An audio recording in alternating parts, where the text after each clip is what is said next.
congested tonight. We can always have people come out. Always.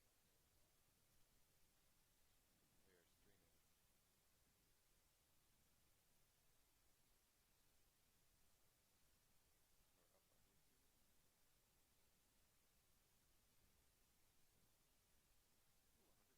on YouTube. Ooh, 100 people. That's crazy. See the NHL canceled games tonight? For what? Apparently in some protest of a Really? Purple thing. You guys ready? Day number 6. So 8 days. I can't hear you. I really can't hear you. try to, Oh, there, there we go. try to us burping. Oh, I need a pen. There's one over. There was one over there. What? What's up tonight? What am I? My welcome isn't. We look forward to. Or what's my coming up? Pat Kaleta. Player interviews, live game action. Kaleta, Maddie Elia. Player interviews, highlights. I can't even read my own handwriting. on a If good you day you haven't can. noticed, it's Okay, terrible. you guys ready? Yes, We're go. gonna go. Go, go, go, go.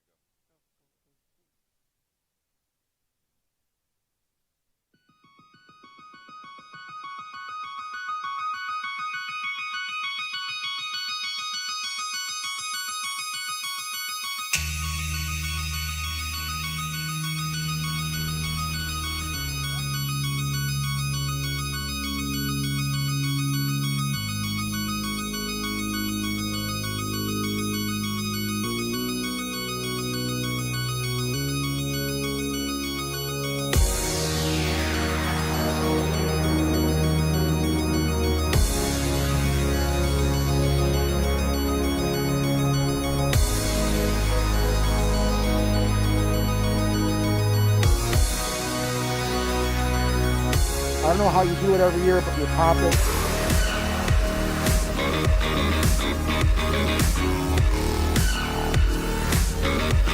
You see a familiar face, it makes you want to keep playing harder.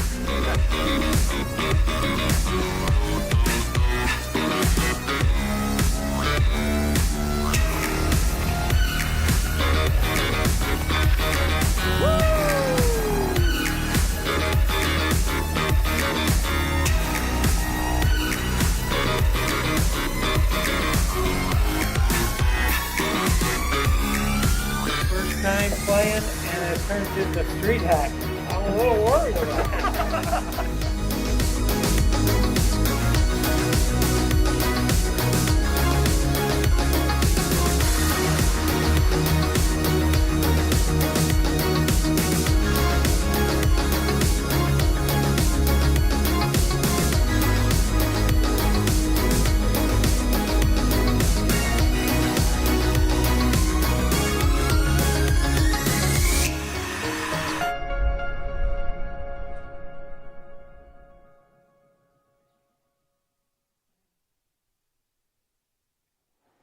Welcome to the 11-day power play. We are actually day 9 of our live stream, day 8 of our play. Our team's coming in and out, and we're downtown at Riverworks, and it's a hot, humid night. We had a lot of rain, but we're doing okay. How's the fundraising? It's going great. We are at $1,086,000. We are less than $14,000 from our new goal of $1.1 million. We have a $1.1 million goal, so go to 11daypowerplay.com at any time and feel free to donate. And we could not do this without our sponsors. Our presenting sponsor is Clever Method Modern Marketing. Our Power Player sponsors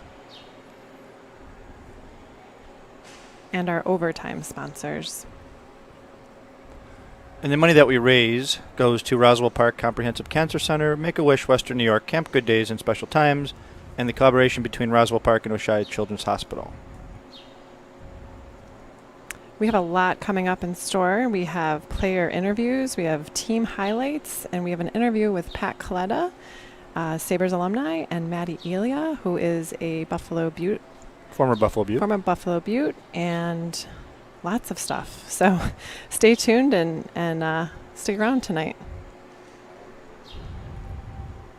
So I had the pleasure of meeting with Hank Hughes from Cancer Crusaders, Thursday Night Cancer Crusaders, and here they are.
Thank you so much for joining us today. It's great to be here. We're excited to see your team, the Thursday Night Cancer Crusaders, take the rink, take the streets. Yep, we're looking forward to it, and everybody, it's good that we all know each other, even though it's A and B, we're all one team really, and So nobody's going to be pressing anybody too hard out there. We don't have to worry about screwing up our knees or something. How did the guys feel about playing street hockey? Well, I had some guys that were quite disappointed and didn't feel they were able to do it. So, but I think we're going to have at least 12 guys aside, so Wow. that's pretty good. That is really good. So, I mean, we're using the dummy goalies, but that's just the way. We'll have a good time. We're looking forward to it. Any new players that don't skate that joined you this year? Nope. I had new guys that came in, but they're all hockey players. Awesome. So this year was a really tough year, playing, fundraising and, with the pandemic. How did you fundraise so much? You guys did incredible. Yeah, well, fortunately, a lot of guys got started early before the virus kicked in and things tightened up. So we got one guy on our team, Mark Brand. He raised over $4,000 or something. So that always helps a team when you got somebody like that. Right. So, but everybody in general did a pretty good job. So Hank, you've been with us for 3 years. Well, this is my second. Yes. Your second year, Yeah. okay. And what is what do you look forward to when you come to play in the 11-day power play? Well, what we're doing for the community, and I watched that video last night, a little girl and her mother. She just gets you, and it feel like you're doing something for families like that is really good. And you are doing something. Yeah, and you can't do anything better than that. That's for sure. Being a captain isn't easy, but you've learned how to navigate those waters. You're a great communicator. Yeah, well, I wasn't so great when they were calling me when I was trying to go out the door on how to fill out the waivers. That's okay. So you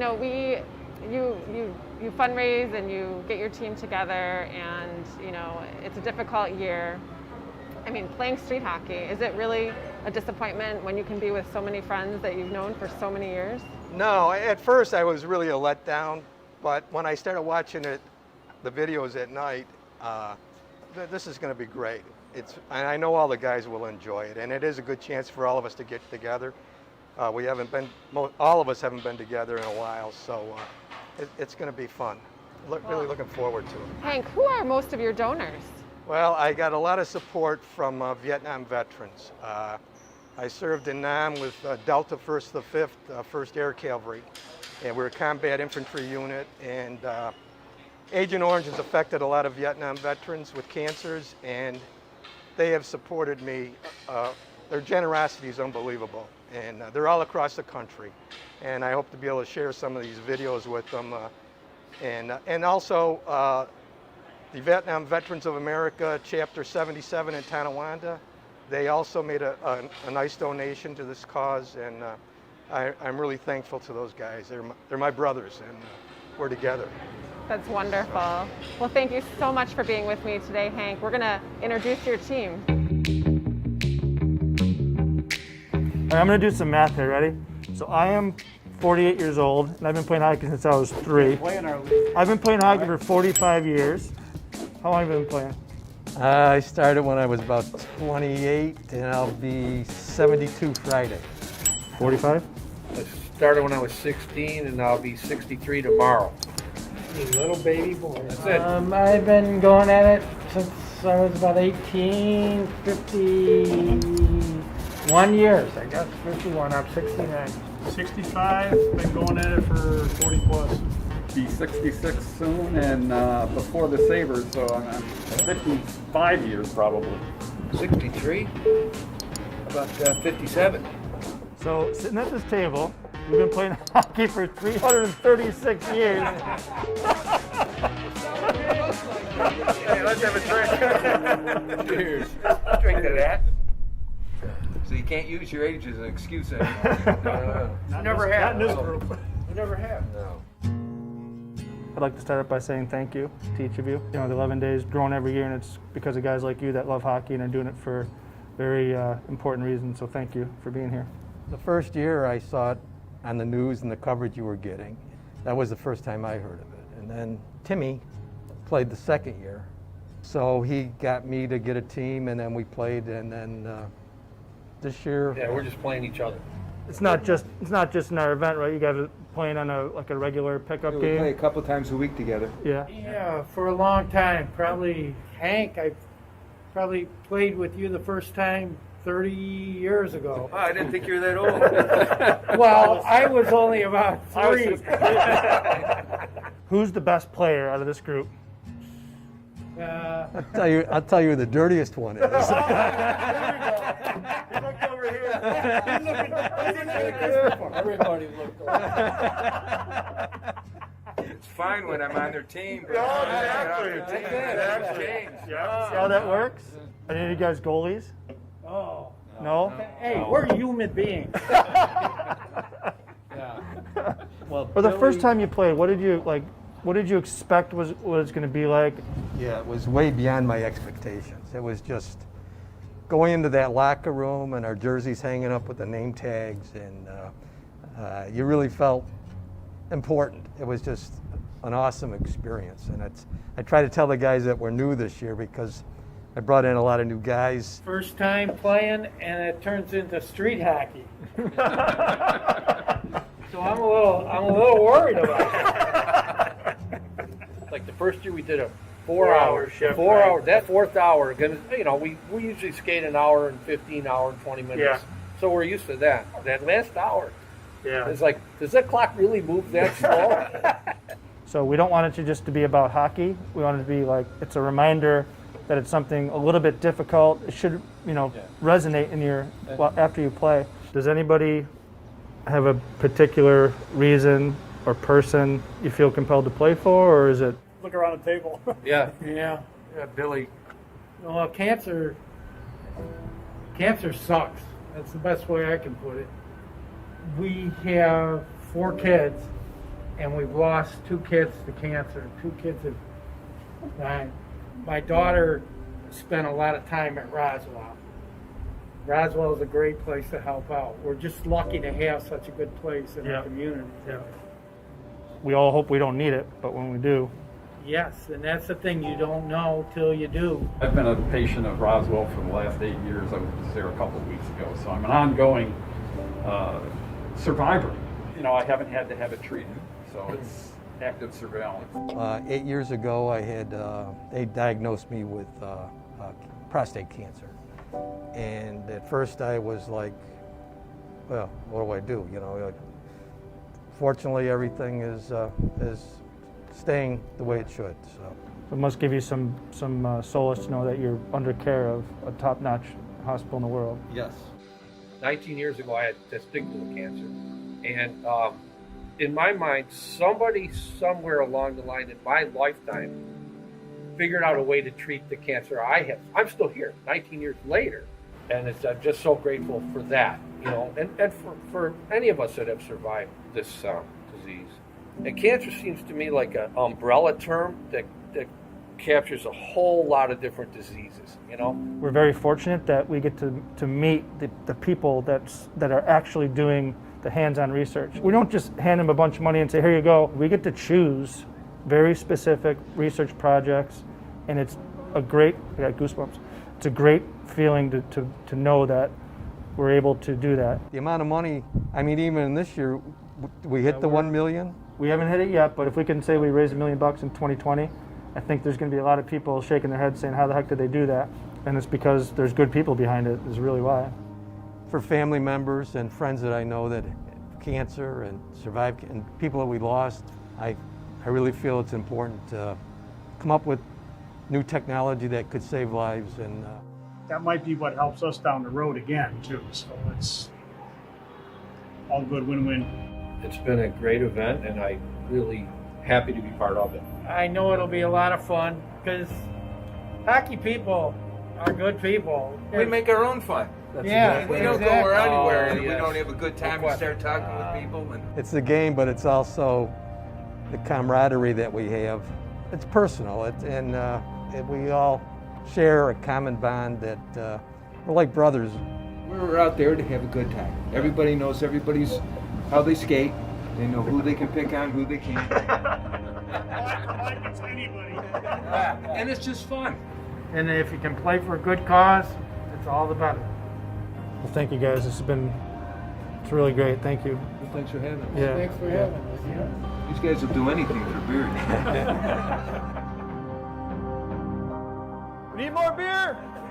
Some of them look like it. Cheers. Let's drink to that.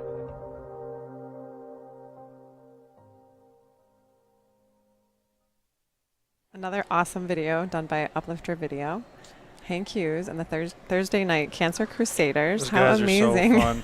The video, when we shot that video, so fun. It was right across the water at Clever Method. And then watching them today, man, they were out there doing their thing. I was saying they were running faster and playing harder than most of the other teams that have come out. I mean, they are just amazing. Yep. Even And got to sing happy birthday to somebody. Lee Herbst turned 80 yesterday, so he played today, and you'll see him later in our player log. But an amazing group of guys. So one of the cool things about our event is we get people from all walks of life, ages, genders, and we had the gentlemen earlier that are on the little bit older side, and now we have with us Cheryl Dubinsky with the female team. The Stampede. Yes, Tell nice us to be here. Thank you. Tell us all about the Stampede. It's just a women's recreational hockey league, and we have all various levels of talent and ages. It could go from anywhere from 25 to, we have players up to 60. People who have played in college, girls that are just starting out, or I guess young ladies, and we just have a great time. It's all for fun and camaraderie and having a great time. Where do you guys, ladies, play out of? Actually, we play here at Riverworks on Sunday cool. nights, and then we play some other teams from Rochester, Brockport. Actually, the team we're playing tonight, the Saber-ettes, we play regularly. Good. So we have a friendly rivalry with them. So, yes, it's exciting. How long have you been playing hockey? Actually, I grew up in Massachusetts, and my brother played, so I started at like 8 years old. My dad actually said, if you can find a women's league, I will let you play. And we were an hour and a half away from home, and I saw a little sign that said women wanted to play hockey. And he stuck to his promise, and he took me out there every Tuesday night for practice and every Sunday for a game. Wow. Yeah. Now, everyone plays for someone or people in their lives. Is there anyone that your team is playing for, or you yourself? Yes. Unfortunately, 2 years ago, we lost one of our teammates, Mary Beth, and she actually kind of started our team, and she did a lot for women's hockey in Western New York. She passed away of ovarian cancer. So when we played last year, we played for her. But each individual, I think, on the team is affected by another individual in their life that I think they play individually for. Yep. So when we were scrambling to figure out whether we can get on the ice this year, as you know, your team has played last year. We were hoping to get on the ice again. We held out, and it turned into a ball hockey game. And we always ask people, how did that go over when you told the others you're going to play? Any there apprehension? Was some women that couldn't make it. They were going to drive in from out of town, so understandably, playing 3 hours on the ice, and the date changed. They couldn't make it due to other commitments. But I just kept trying to tell them, like, this is like cancer. It throws you a curveball, and you just have to roll with it, you know. And for me, and I think a lot of our girls at our age playing, I just feel grateful that I'm able to get out there. I'm able to be with my friends and still do this at this age and be healthy enough to participate. Yeah. Yep. I think your team was okay with playing street hockey, the ones that showed Actually, up? I think they're excited. Yeah. I think this was the greatest alternative versus being on the ice. So we still get to play against our same friends that we play against in the season. And it'll be probably as competitive as it normally is. Yeah, I think they were fine with it. So, yeah, it's like I said, it's a change, but having cancer, you have to deal with changes. And the uncertainty they live with every day. We've been living with it for 8 months, and you can see what it's doing to us. Right, so. right. And fundraising is so difficult during a pandemic. How have you guys? I mean, you guys have done really well. What were some ways that you fundraised? Well, I think a lot of us had done it prior to the pandemic because we were so excited, and we had people that we wanted to tap into that already donated last year. So, we just got creative. One of the girls on the team, she did like a raffle, and she raffled off gift certificates and stuff like that, like little prizes that she had at home, and she did it on Zoom so people could watch, and she raised $700. Awesome. People are getting creative. Yeah. Yep. That's So great. were you familiar with the concept of having a different colored jersey this year? Did you know that? I was not. So people were texting me like, what color are we going to be tonight? And I was like, either white or blue, I guess. And my husband actually played last Thursday, and he had a white jersey, so I just assumed that's what it was. So he was representing lung cancer, and tonight you're representing childhood cancer. Oh, okay. Gold. So gold is the color that you guys are wearing, and then your opponents are wearing pink for breast cancer. Yes, that's awesome. I mean, we thought we'd surprise you guys. Yeah, that's great. It was great. I like the difference. Yeah, we have about 20 different colored jerseys. So tonight's these two, and yesterday was, what was yesterday? Blue and white, white and blue. I get to keep one of each. So. Oh, nice. Every time somebody plays, I make sure If somebody doesn't show up, he gets to keep the jersey. So. That's great. You deserve it after all the work you've done. It's fantastic what you're doing. Well, thank you. Yeah. I want to see you guys warm up and get ready because I know you're anxious to do that, and you're the captain. But it's been great chatting, and finally nice to see you face to face. Absolutely. We look forward to having you in the future as well. Absolutely. We'll be back. Awesome. And thank you for everything.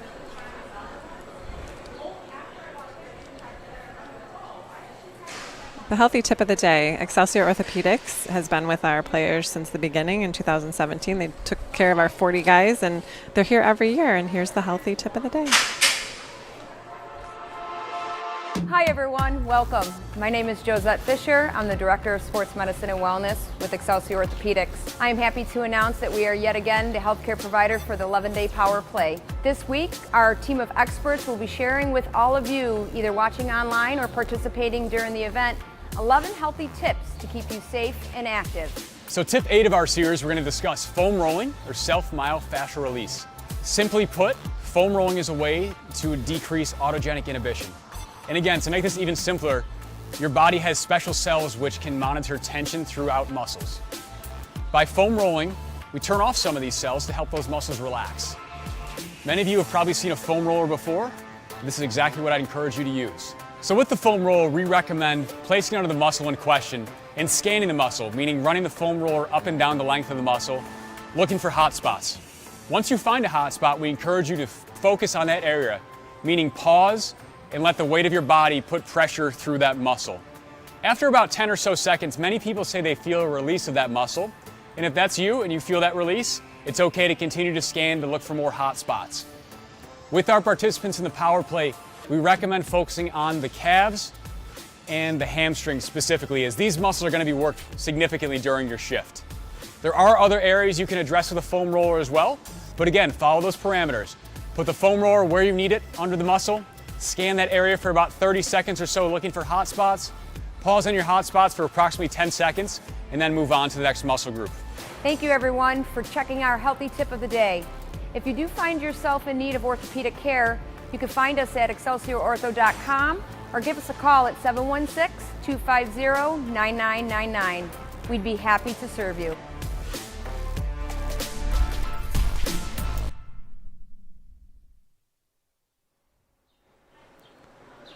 So we have Renee with us tonight, the Saber-ettes. You're the captain. Where's your team from? We play out of Hyde Park in Niagara Falls. We've been nice. together for about 12 years now. And is the team composed of friends, family? Just a bunch of women who wanted to start a team a long time ago, and there weren't a lot of them. So we started our own team so we could have somewhere to play, and we've kind of become like family. And do you play here as well? Yep, we play against the Stampede. They're one of the teams that we play against pretty regularly. We play here, Batavia, Albany, Syracuse, Rochester. We travel all over. Cool. Wow. How many are on your team? We probably have a floating group of about 20, 25. Wow. How many are here tonight? There's 12 of us that stuck it out. Well, 12 is a good number because the teams that have played with 12, there's a lot of subs, so you're good. That's what we're hoping. So was street hockey, like when you first heard that, like what were your thoughts? Well, one of our girls has a hip and a knee replacement, so we're not sure how she's going to do. So just kind of rolling with it, you know. It kind of stinks because we had so many tournaments canceled in the spring. We typically go to New Jersey, Schenectady, Pennsylvania, and all of those were canceled. Yeah. So it's great that we're still able to get together and do this. So. Yeah, we have we have a son that plays, and our daughters play basketball, and one of the biggest parts of it is the camaraderie of it. And with not being able to play, you really miss it. Yep. So all the teams that have come out here that are like regular teams, yourself included, everybody's got a big smile on their face because you don't get a chance to do this as often as we usually do. So even though we're playing ball hockey, I think that many people are just happy to be together. Yeah, we've kind of tried to stay together. We've done like picnics. We did a weekend in Ellicottville, just a handful of us. So trying to do what we can to stay together. Yep. So fundraising isn't easy during a pandemic. Like, what did you guys do to fundraise this year? Blasted everything on Facebook. In the past, we've had beer blasts and different things like that. Obviously, we couldn't do anything like that. So it was just Facebook and things like that, and that's really about it. So. And how long have you been playing hockey? Again, probably about 14 years. I played when I was a little kid, and then I stopped for 12, 15 years, and then I started again. So you noticed the colors. Yep. And was that a surprise? The pink was, yeah, we were hoping not to get pink. Well, you can trade. You can always trade. We've got plenty of leftover jerseys. We're like, these will never get worn again. So. Well, we focus on different cancers: pink Yep. breast cancer, gold's childhood cancer, and you happen to draw the pink straw. So maybe that's a little stereotypical, and we can, there's lots of opportunities for you to trade with other players. Okay, we'll try that. I'm sure some of us will. Well, Renee, it was so nice to meet you. I know your girls, your ladies are going to be warming up momentarily, and you're the captain, so we should probably let you go. All right, thank you for having us again. Cheryl was talking some smack, so you better bring your A game, she said. Yeah, we usually go back and forth a little bit, so we'll see what happens. All right, keep it clean. Have fun. Thanks. Have a good night. See you, Renee. Thanks, you too. So jersey colors are changing every day, and we'd like to show you tonight's jerseys.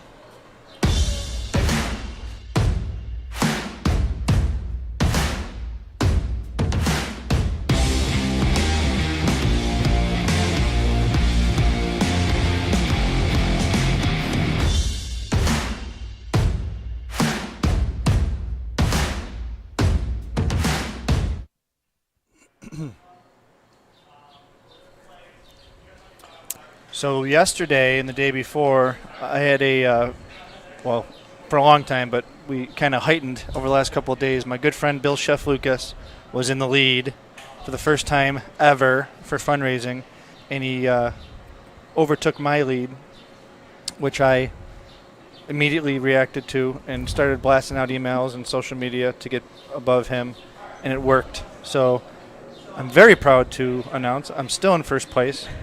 I know he's sandbagging me, and I know he's watching this, and we're going to continue this right on through Sunday, if not beyond. I don't like to lose. I know Bill doesn't like to lose. It's a friendly rivalry. We're so proud of their team, Team KTC Brew Bus.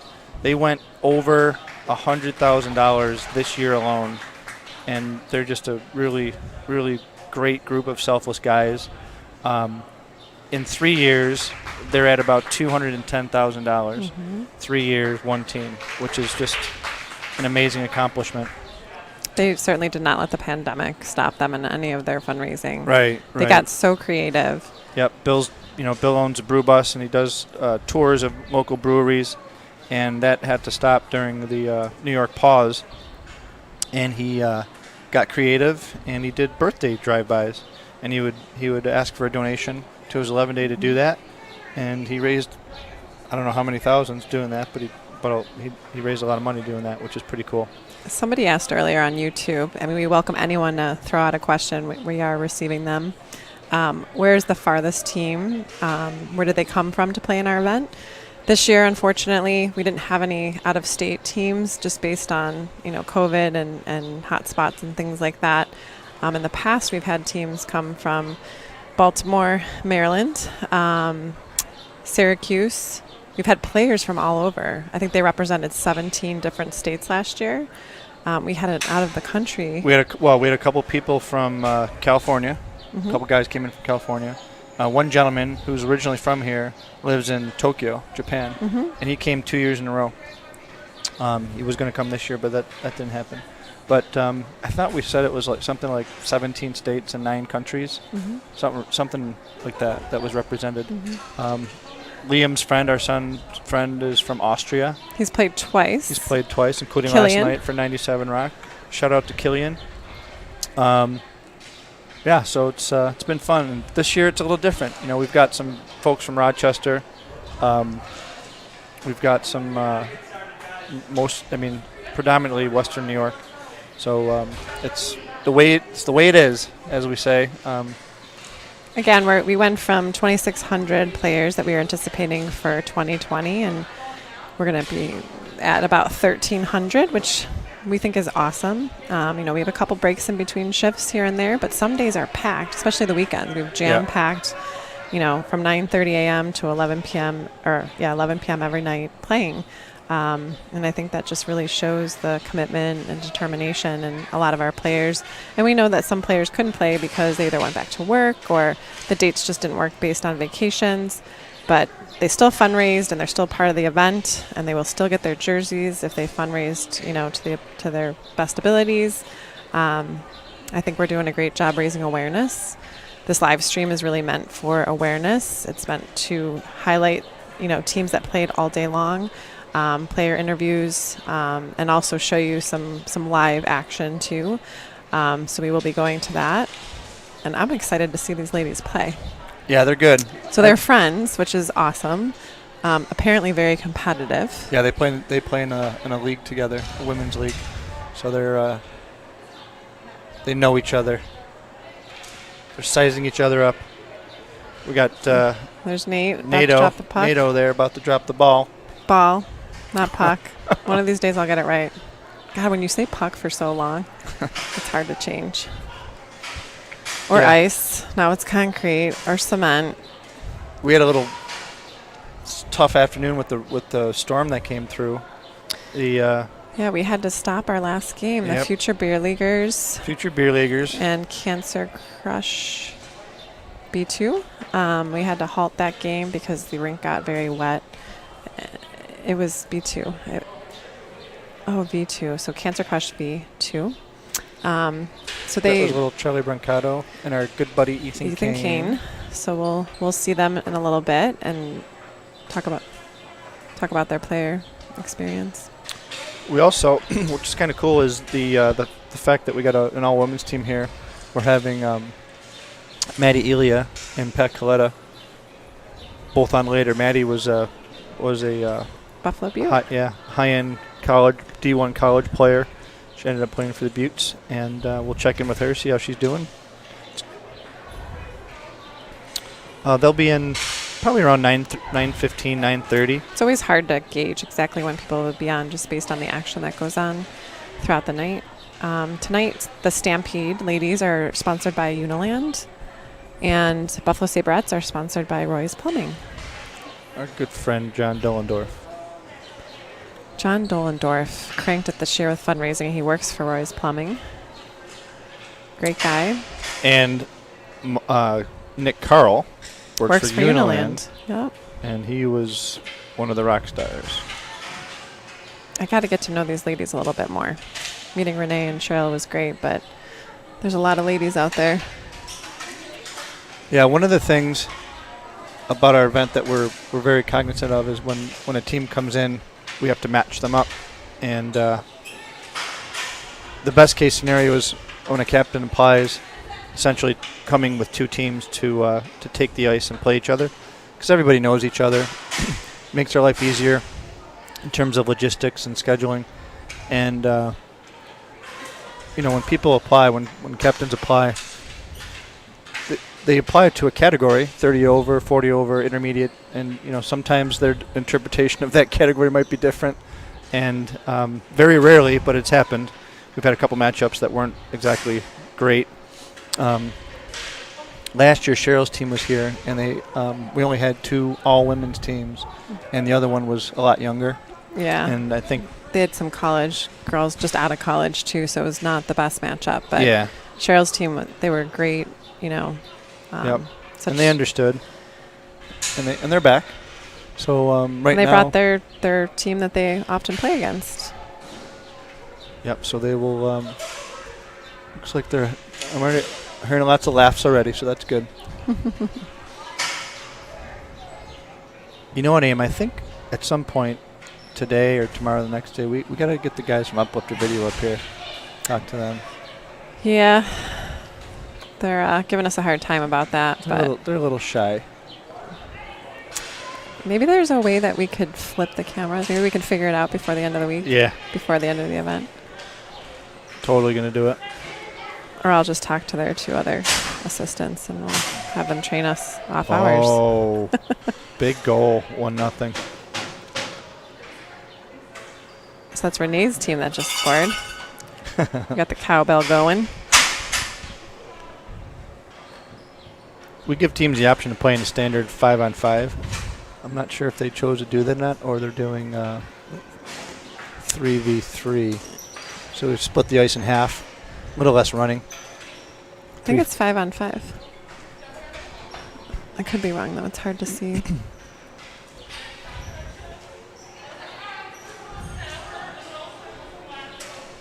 Absolutely.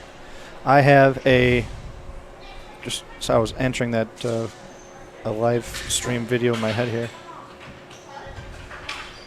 On our live stream, someone asked, can I get a thyroid cancer jersey for a $50 donation? And that's our good friend Andy. So I will be in touch, Andy. I think thyroid's color is like a pink and purple. So we tried to represent as many cancers as we could. I think next year we'll add some more colors in our next community shift. I think most players are most players are liking like different color jerseys. So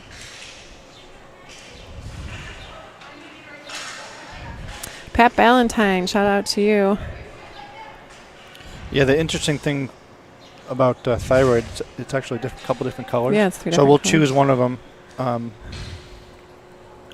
of my personal favorites is the purple jersey. So if that works, Mr. Tokaz on live stream, I think that will do.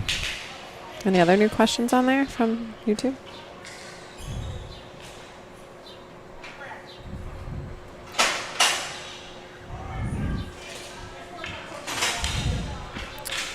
Patrick Ballantyne does have 2 things. Sweet mullet, all tournament beard, but no way does it beat Billy Wagner's mullet. My buddy Billy Wagner played for the Dummies. Or Petey's mullet. I've played with him since college.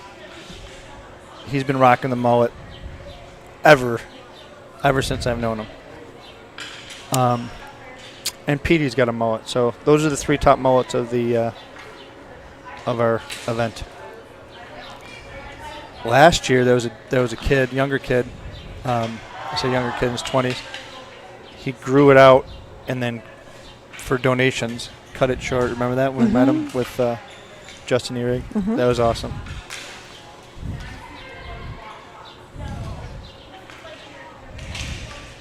Mike's worst hockey injury.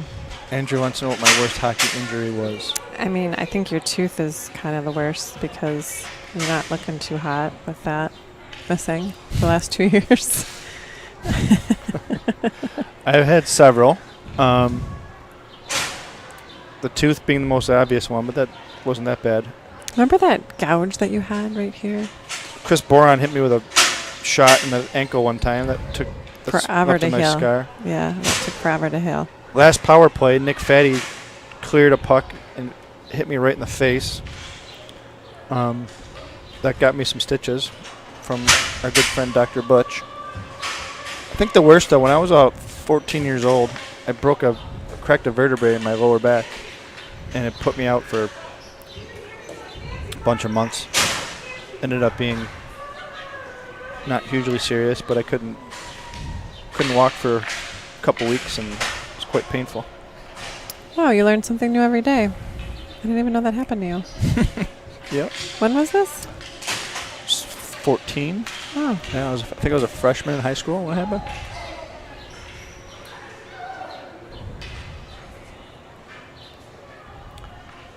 So our top fundraisers for Sunday. Yeah, we got KTC Brew Bus will be playing in the final game. And then we have the Purple Parrots in the second game. And then I think it's going to be Owens Oilers for the third game. We have to reach out and see if they're available.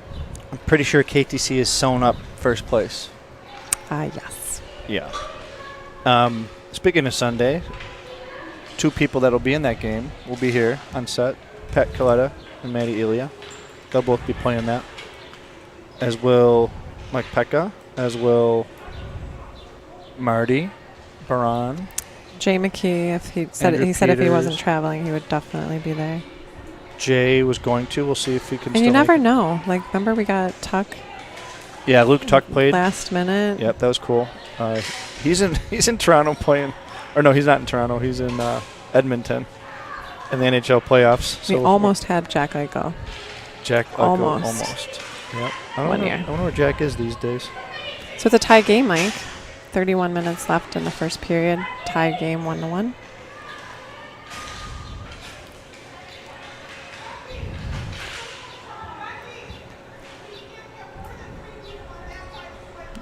It's a beautiful night. It's a gorgeous night. I mean, it downpoured. Anybody who was outside today knows it downpoured. Even if you were inside, I'm sure you heard it. The wind. Oh, man. Just came across the first rink here at Riverworks. I mean, I was stepping in like an inch of water. And here at Riverworks, their staff is amazing. They have like this machine, like a Zamboni machine, basically, for just the concrete. The floor, yep. And they're able to suck all the water in, and they did that. And it's a driving shop vac.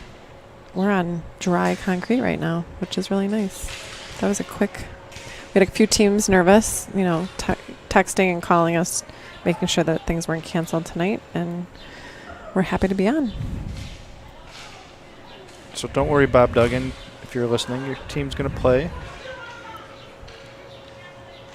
So today we're representing and supporting childhood cancer. And a few weeks ago, I had the pleasure of meeting with Dr. Kelly from Roswell Park. And she works with the collaboration between Roswell and Oshai Children's Hospital, and amazing, amazing things that they're doing. So here she is. Thank you, Dr. Kelly, for joining us today. Hoping that you could give me a little bit of background on yourself, where you're from, and why you do what you do. Sure. Well, thanks very much for inviting me to speak with you today. I've been here at Buffalo for about 4.5 years. I used to work in New York City at Columbia University Medical Center and was recruited up here to lead the new joint pediatric blood and cancer disorder program between Roswell Park and Oshai Children's. It was really a fantastic opportunity to come up here and to kind of help these wonderful institutions, you know, coordinate their resources in order to provide the best care, latest advances for our children with cancer in this community.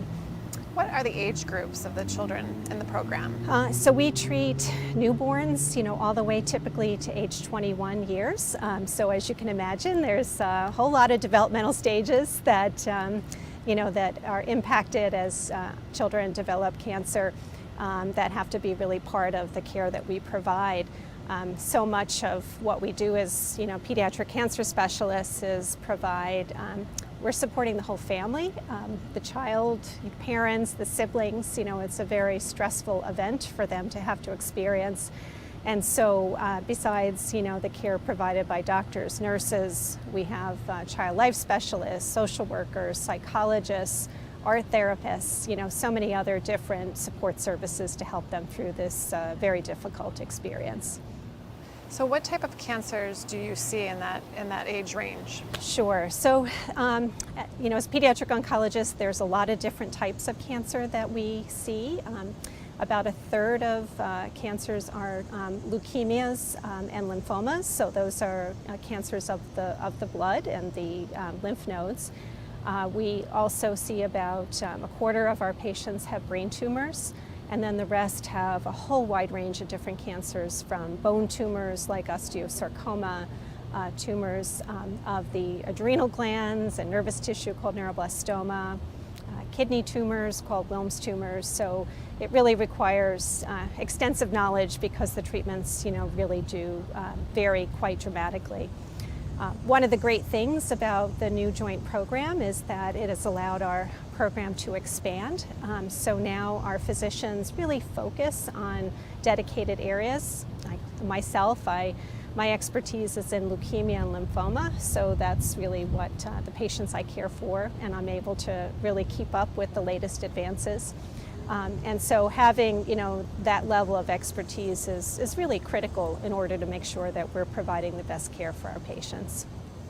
What type of research is the joint venture focusing in on right now? Anything new or? Yeah, we have a lot of really exciting research going on, which again has been facilitated by the joint venture. One of the really exciting new treatments that we're offering is a new form of CAR T cells.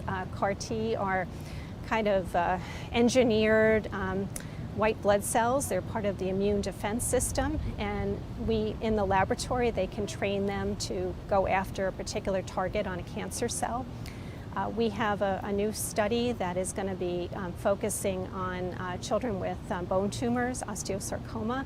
It's very difficult to treat at times, and this study is coming out of research that was done in Roswell Park Laboratories. The therapy is going to be given jointly between Roswell and Children's. We're the first in the country to offer this service, so we're really excited to be able to leverage all the exciting innovation coming out of the research, particularly at Roswell Park, and bringing it to our youngest patients. What are the challenges that you face with the research that you need to do? The challenge is, of course, the funding. Particularly pediatric cancer, it just receives a lot less research funding compared to adult cancers. I think, unfortunately, on the good side, we've had a lot of advances in pediatric cancer, so that overall, over 80% of our patients are survivors. But that means there's still 20%, that aren't surviving. It also, the other challenge we have is a lot of our treatments have, awful side effects that leave children disabled as they grow older. So there's still, I think there's perception that, we've cured it, that childhood cancer is okay, but in reality, there's a need for a lot of new treatments. If you look at, new drugs that have been approved by the FDA, in the last 20 years, only a handful are specifically approved for pediatric cancer. So most of the time we're kind of left to sort of figure things out based on the experience in adults, and we know very well that children are not just little adults. Their bodies, their cancers are really quite different. What gives you hope with the work that you do? I'm incredible. It's a really exciting time right now in cancer treatment. I've been doing this for the last 25 years, and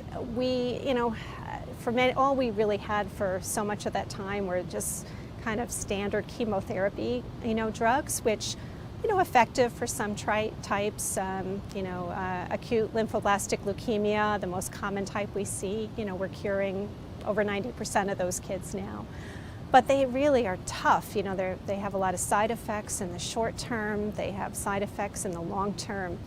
And now, with all of our precision medicine, understanding some of these really detailed mutations and allowing us to start using targeted drugs, all of the immunotherapy advances. One of the most exciting cases, if you'll bear with me right now, is we, had an infant with a very aggressive type of leukemia. And using, this immune therapy, the CAR T cells, we were able to put her into remission, help her to go on to receive a bone marrow transplant, and now she's a year out from her transplant, and it's just phenomenal. This is, a success that we never had before. Plus, the other exciting thing is we didn't have to send her out of the area. Only 3-4 years ago, there were so many therapies that we couldn't deliver here because we didn't have the joint program. Many of our bone marrow transplant patients had to leave the area. So now we're able to take care of them right here, which is so much, less stressful for the families and does, result in much better outcomes than they would if they had to leave. For someone that's unfamiliar with the joint venture between Oishei Children's and Roswell, could you describe how that works? Sure.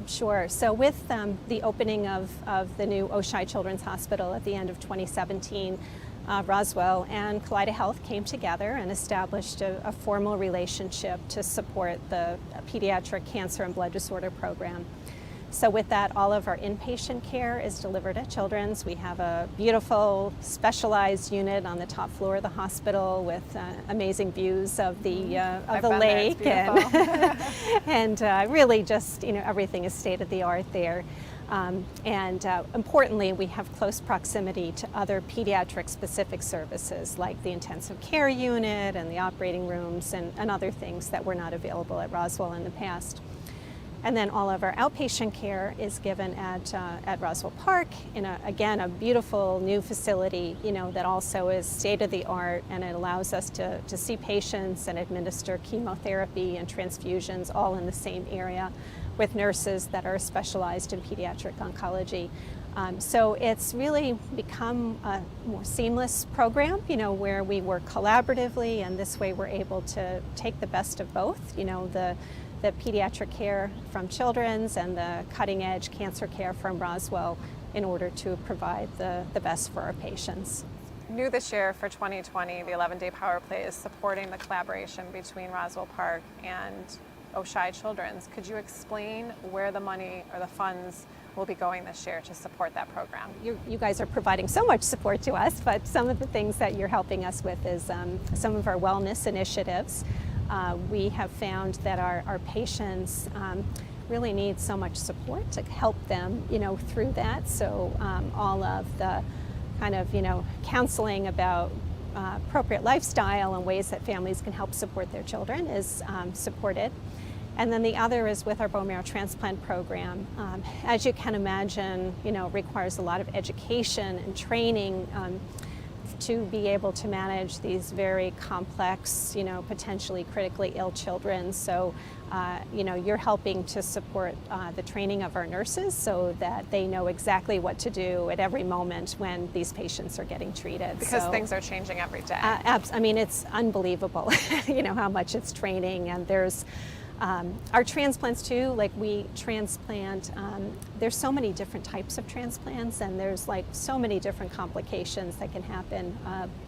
Again, we had a patient who again is just such a success, who had to unfortunately get a second transplant and had a lot of challenges with it, but due to the excellent care that he received at Children's and at Roswell, he's been home now for about 6 months and growing and doing well. So having that specialized care makes all the difference in helping to allow people to stay here, get the care they need, and hopefully get them back on their lives in the future. So you're familiar with the 11-day power Yes. play and hockey players in our community who fundraise all year to play in the event. They also train physically. The organization as a whole has raised just over $5 million as of a couple days ago. That is amazing. For cancer causes in our community, with a majority coming to Roswell Park. Is there anything that you would like to say to any of the players or donors out there that support the 11-day? Just really a wholehearted thanks. I have to say, one of the things that really impressed me moving from New York City, 4 years ago, was just the community support. It just really blew me away, and how supportive. So, I can't tell you how much I appreciate all of these hockey players come out. I know hockey people in Buffalo are really passionate about, and it's just such a great, way to be able to channel that passion, into providing support for such, critically needed services here in our community. So thank you all for what you do. Well, thank you, Dr. Kelly, for everything that you do, and it was a pleasure talking to you today. And same here. Thank you. Thank you. I love what Children's and Roswell are doing. They're keeping families here local. They're treating children locally. Great collaboration. Dr. Kelly's awesome. Now let's take a break, sponsored by Tops. We have with us mid-game Nancy Swick. Hey, Nance. How's it going? Awesome mask. Look at that. Right? Where'd you get that? Online somewhere. Sweet. Yeah, I can't remember where, but yeah, appropriate. Sweet. Well, thanks for joining us, you guys. I say you guys. You ladies are all here to all ladies squad right now versus another ladies squad.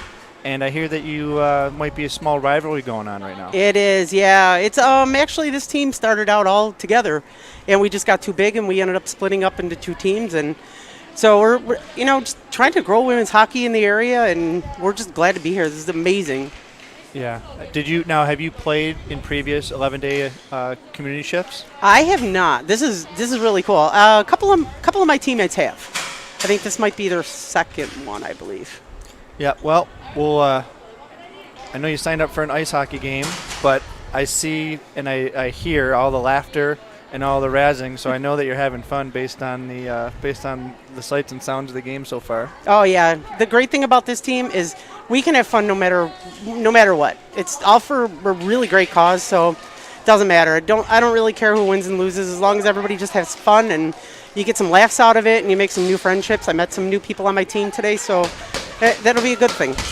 Nancy, when did you start playing hockey? I started playing, when I was a lot younger, and then there was a little gap, but I want to say this is my 10th or 11th year now. I run a women's team, and so a lot of fun. What part of Buffalo are you from? I am from Grand Island and Clarence. Nice. North Towns, Yeah. How's this game going so far? It's going good. It's a lot harder than it looks, but it's a lot funner than it looks, too. You see you wearing a Buttes hat. We're going to have a little bit later on the show, we're having Maddie Elia, who used to play on the Buttes. Sweet. We've gotten to know a couple of the ladies over, and they're good people and really great hockey players. It's fun to see them play, and it's fun to see you all playing. Thank you for joining us. Thank you very much for having us. It's been a great. You guys are. Both teams have raised a lot of money, so we really appreciate it. Thank you very much. We'll hope to see you guys next year. All right, have fun out there. Thank you. Good luck, Nancy. Thank you very much.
So Mike and I are not professional broadcasters. I think. Well, you're not. Stop. We're hanging in there. You know, we're doing this for the cause. We're putting ourselves out there, something like we've never done before. But sometimes we do get stuck, and when we do get stuck, we go to the Crawley Web Stuck Bucket, because Crawley Web is one of our awesome sponsors. So tonight's question, Mike, what talents do you possess that not a lot of people know? Well, as my good friend Dan McGee Goose says, I wash dirt. In business, we do. Tell people what you do, because I don't know that everyone knows what you do for a living. We do environmental remediation. So we take contamination, soil, groundwater, and we clean it so that it's safe, essentially. So in my good friend Dan's words, I wash dirt. So you also speak at UB.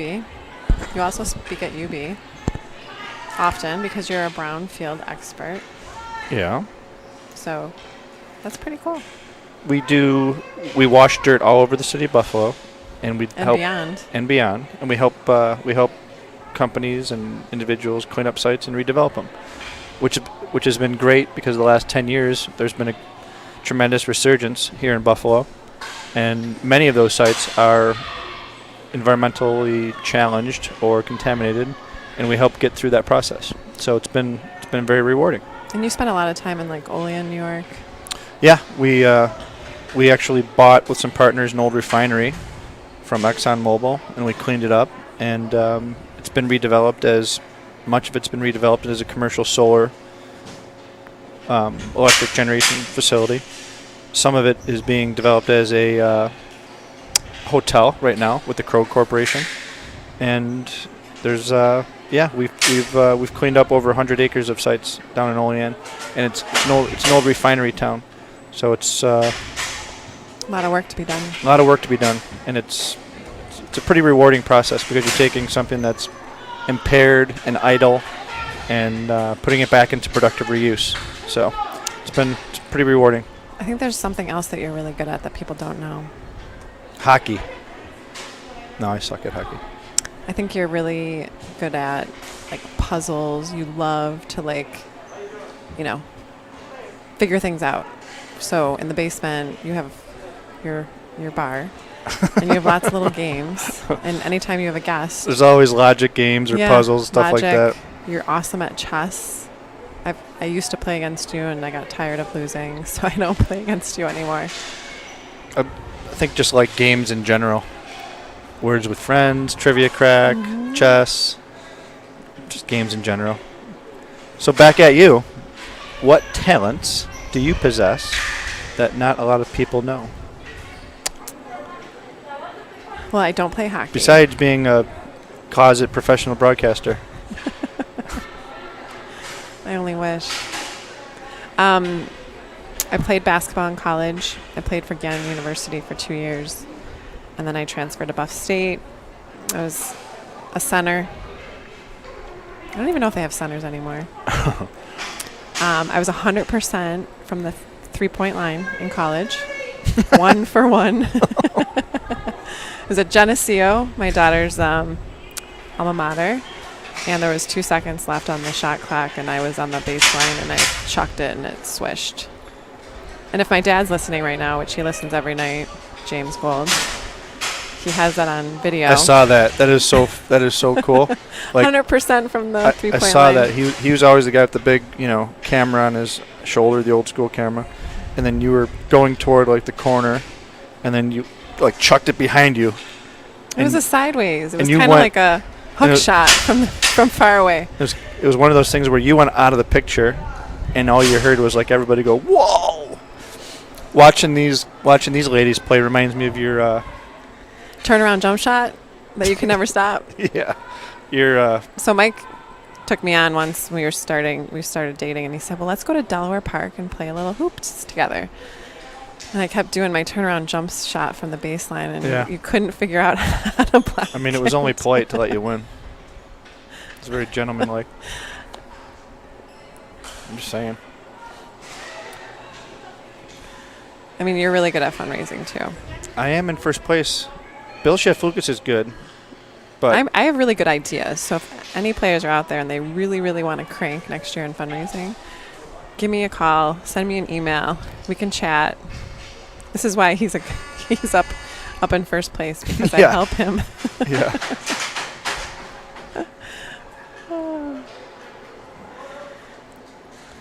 Oh. Is that from Andy Tokaz?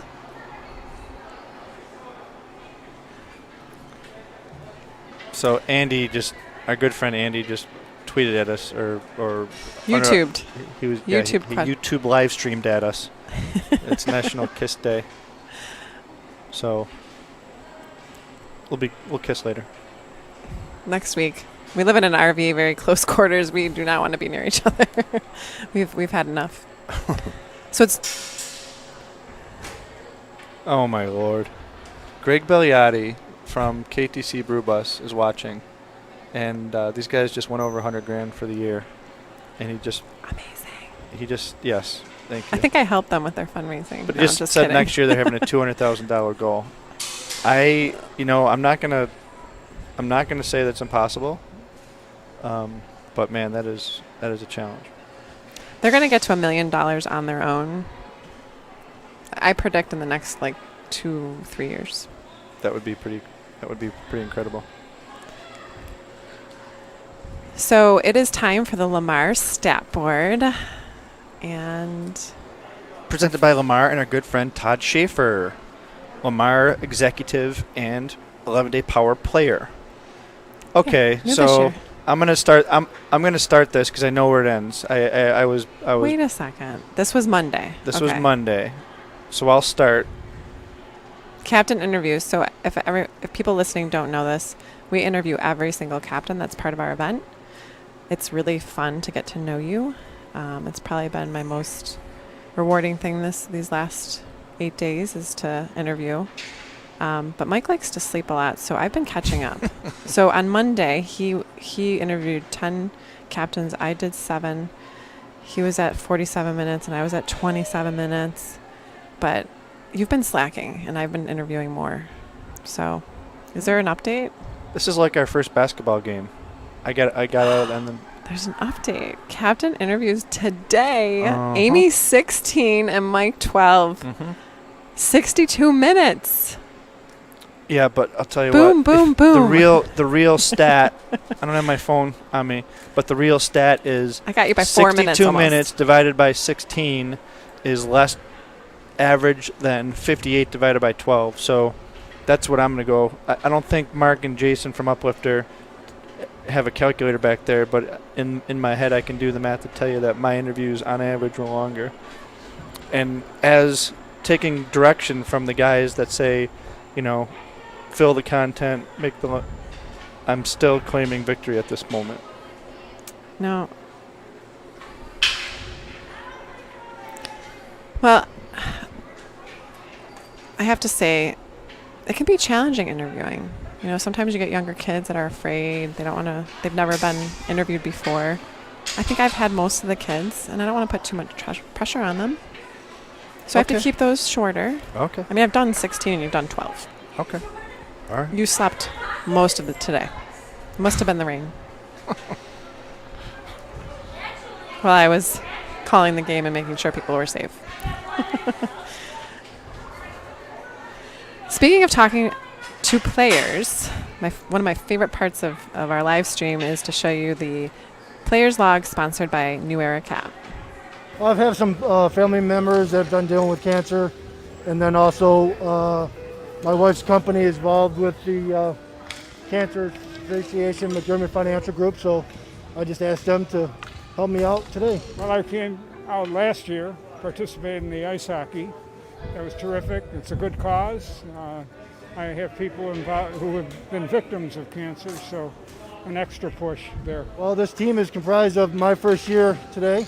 Obviously, I'm the goalie, but one of our goalies could not make it today, so we put the next best thing as the goalie.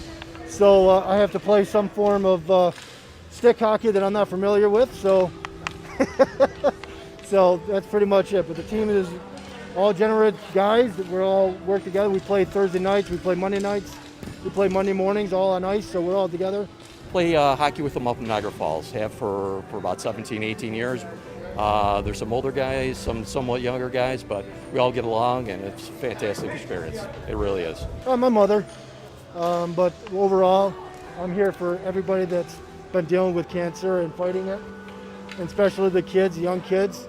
I work in a field of mental health, and I work with a lot of families that go through this struggle every year, so I help them out. It's a great feeling to give back, and it's really a well-run event, and hockey's fantastic. So all combined, wonderful. Yesterday was my birthday, and today is my anniversary. 54 years. I haven't played street hockey since I was 14. We're going to find out if the hips and knees hold up, but that's all in a day's work.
So our friend Andy Tokaz on YouTube said that he will donate $25.11 to anyone that gets interviewed tonight. And we only usually do one on-bench interview, but we've squeezed in another. So let's do a Tops Take a Break right now with our friend Ashley. You said Ashley Myers? Myers, yes. Myers. Welcome, Ashley. How are you? I'm good. How are you? Doing well. Are you having fun out there? I am. It's a great event. I see you have a mask on, but I can tell you're smiling by your eyes. Yes, very much. And I hear a lot of hooting and hollering, and everybody sounds like everybody's having a lot of fun. Yes, they are.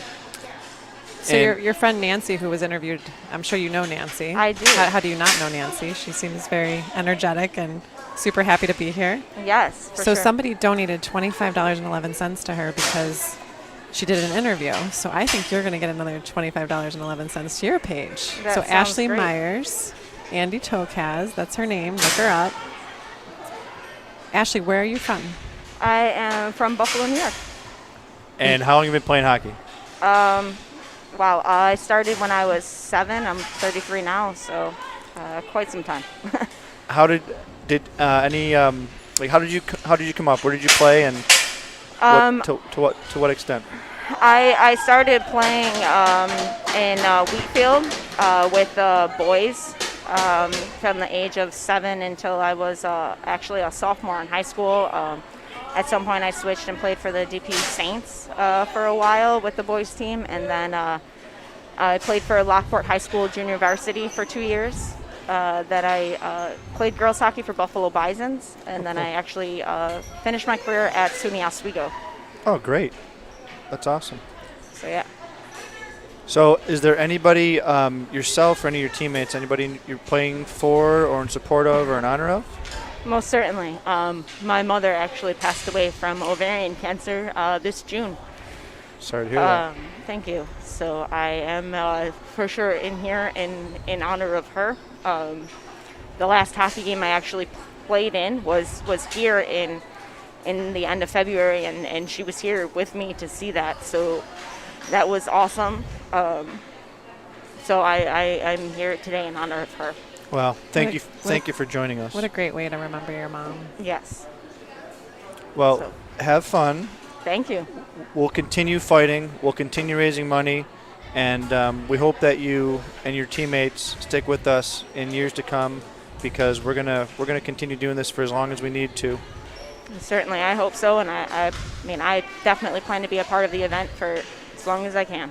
Thank you, Ashley. It was really nice to meet you. Thank you. Ashley, before you go, are you up 3? Are you 3 or are you 1? We currently are 1, but I plan to get back in and do something about that. Well, we're going to send you some lucky vibes here. So. Great. Thank you so much. Good luck out there. Thank you.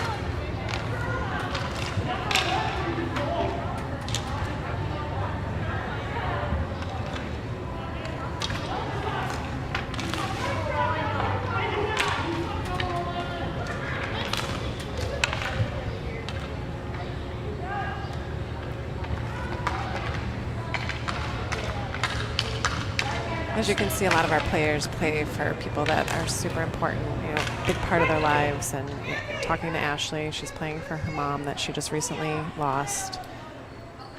I'm so glad that she can be here with her friends tonight and a part of the event. Yeah. Yeah, that's the one thing is, as we grow and we raise money for our beneficiaries, it's great that we have so many people participating. We wish we could meet every single one of them, because every single person has their own story. So it's really special to talk to a person like Ashley. Mm-hmm. And frankly, it just fuels the fire. Mm-hmm. Ashley's 33 years old. Her mom was not an elderly woman, and she died of ovarian cancer. So that's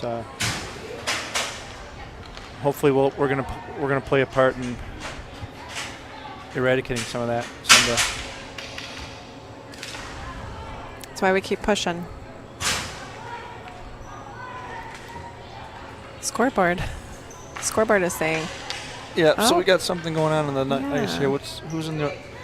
Our good friend Chuck Panapino is in the ref's box there. Clearly, he doesn't know how to work a score clock.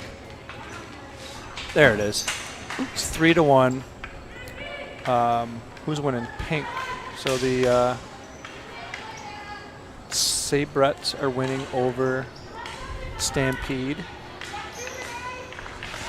Oh, good save. It's not by lack of effort. This game's going back and forth. I love seeing all these smiles. Ashley nailed it, though.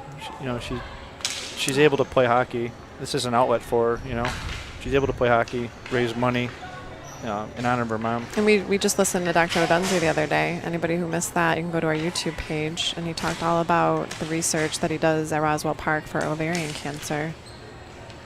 And he's a tremendous person that is not going to stop.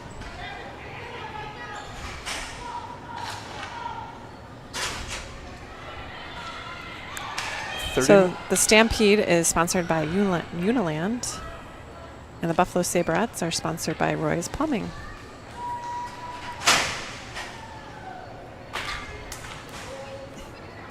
Cheryl Dubinsky comes in. Oh, what a save. The pink goalie, whoever it is absolutely outstanding.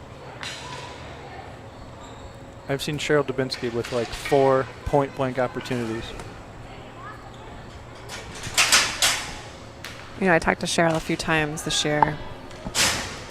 You know, her determination as a captain is pretty significant. She keeps in touch with us. It's important for her team to play in the event and have a good time.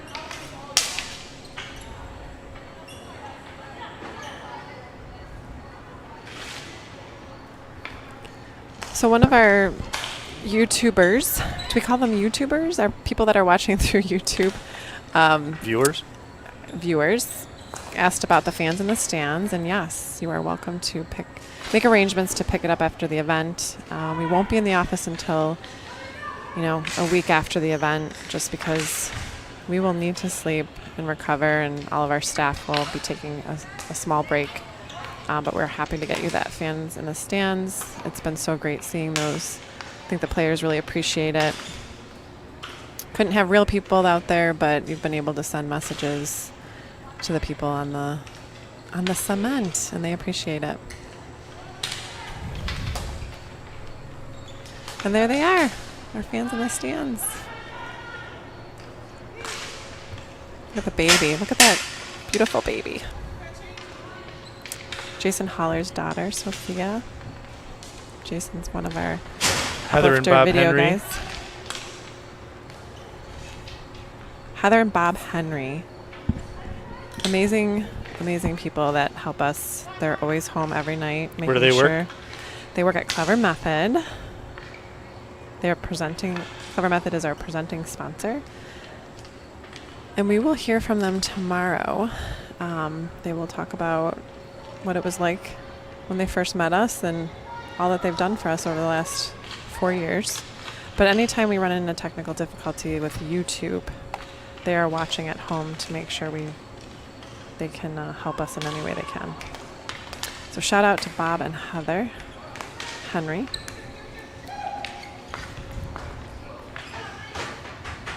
There's a girl out here wearing Wonder Woman shin guards. It's awesome. I love it.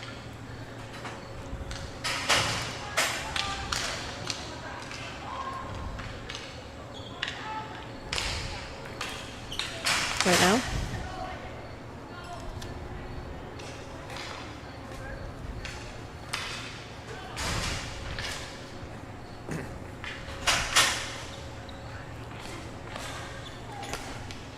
Did you find out the proper pronunciation?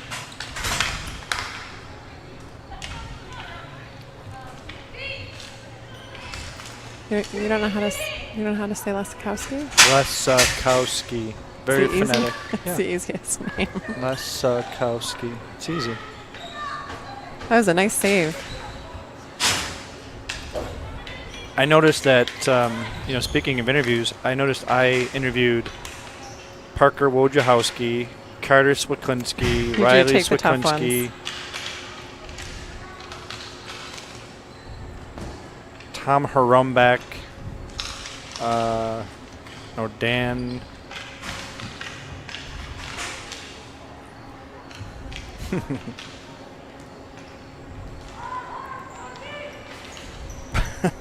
Bob and Heather from Clever Method are the best. Commenting on YouTube.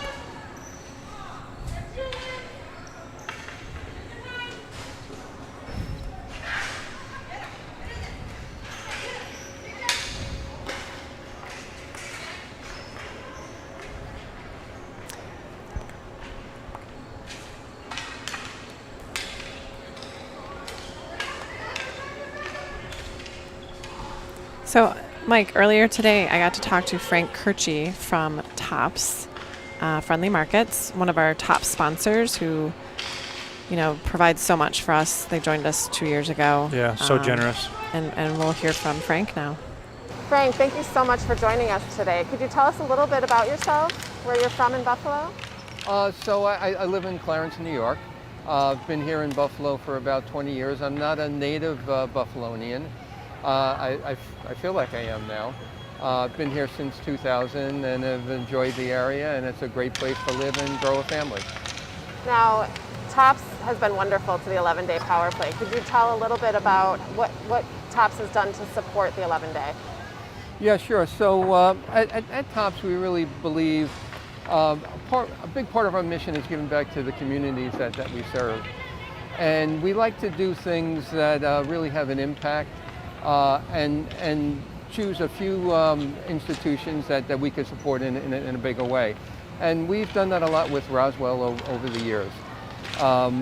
We are very lucky to have an institution like Roswell in our backyard here.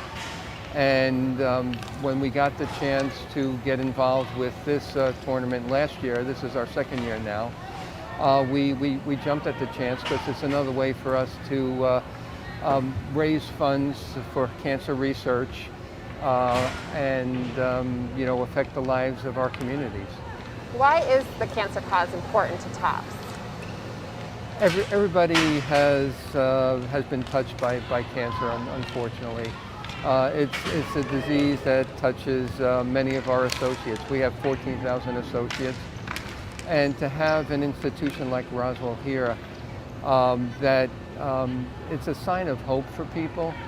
And many of our associates have been treated and cured at Roswell. So it's personal to us at Tops. Like I said, we try and choose charities that we could have a larger impact on, and cancer touches so many of our community that we're just proud to be able to help raise money for them. Why is it important for corporations to support an event like this, especially during such trying times? Well, we're able to, create support for events like this, obviously. As I said, a big part of our mission is giving back to our communities. And, this event, has really, grown over the years. You guys have done a great job of building support for this. And as a large, community, a large corporate sponsor here, we could help raise awareness. We could help get the message out, and we could help get people to donate and raise funds. What else has Tops supported in regards to supporting research? You mentioned Roswell. What type of events are you supporting? So the biggest thing that we get involved in with Roswell for cancer research is the Ride for Roswell. We've been a long-time supporter of that. We're now a Revolution supporter, a Revolution sponsor, which is one of the biggest sponsorships that you can have at the Ride. We help prepare food. Many of our people ride. I ride myself. It's a fun event. It's one that our organization and our associates can get behind. And that's the biggest thing that we do in terms of raising funds for cancer research. Now you provide food and snacks and drinks for our players, but you also provide meals for our staff. We do. As a food company, that's one of the things that we enjoy doing the most. So whether it's meals for the volunteers who are putting in their time and effort, to help make this the event that it is, and snacks for the players, we try and provide healthy options for them. Water, granola bars, those kinds of things, yogurt. Sports drinks. Yep, sports drinks, of course. So, we're proud to be able to do that. That's kind of our sweet spot, is helping to provide food. Well, Tops has been such a staple in our community for so many years, and we're so grateful to have you guys a part of our event. Is there any message or anything else that you'd like to say to the community? I just like to say that, Buffalo is a wonderful community. It's not called the city of good neighbors for no reason. And to have them, come out for an event like this, I think the great thing about this event, it combines things that, Buffalonians are really passionate about, right? So this is a hockey town. So to be able to have a hockey event that people can get involved in and help raise money for a cause like cancer research, when you combine those two things, you guys have done such a great job of combining those two important functions here. That we were glad to be able to participate in that. But it's such a great event. Come out, support it. The players do a great job. The cause is great, and we're just happy to be a part of it. Now, have you ever played hockey yourself? I have to admit I have not. I grew up in New Jersey, where there were no hockey rinks, and so I have never played hockey in my life. But we're proud to be able to be here and help support it. And I'm sure you're a Sabres fan. I am definitely a Sabres fan. This is a hockey town, and this is a great event.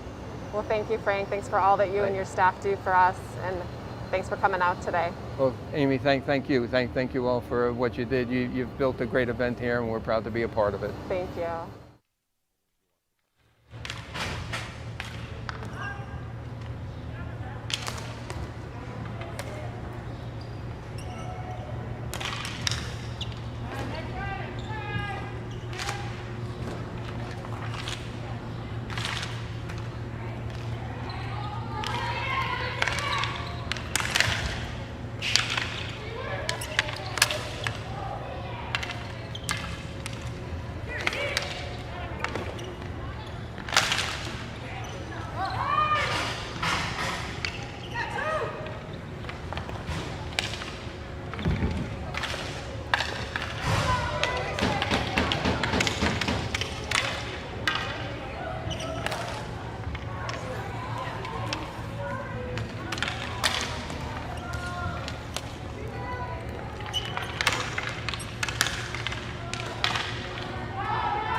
So it's 4-1. 15 minutes left. The girls are having a lot of fun, which I love. The laughing and the screaming. These girls like to scream. I know I like to scream. The ladies, I should say. Awesome, awesome ladies. Playing for all different reasons. If you are on YouTube and you want to send us a message, feel free. I saw our daughter Julia piping in, signing in from Binghamton, New York. Shout out to Juju in Binghamton College, freshman year. Mark Kuntz had a great idea. He said, you know what, Julia, you played hockey, which she did. Liam played for 97 Rock, and he did very well.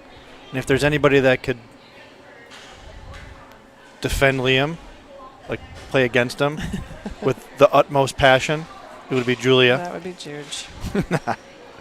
So Mark. Those two are 16 months apart and have always been competitive. So if Mark Kuntz was a better manager, and I know you're listening too, Mark, you should have recruited Julia Lesikowski to play against Liam. And Julia will tell you the story that she's a faster skater. And Liam will deny it.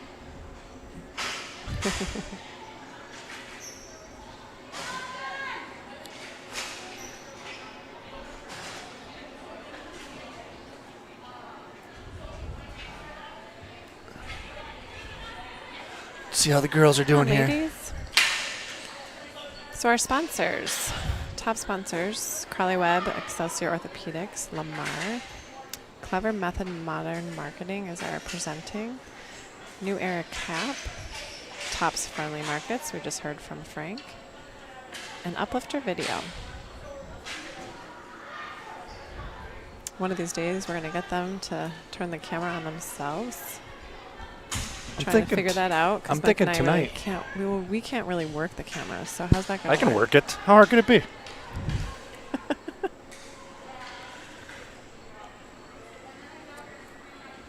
They can talk all about how this came to be. And they decided to join us on this 11-day power play big save journey. It is a journey, lack of sleep, long hours, but clearly worth it.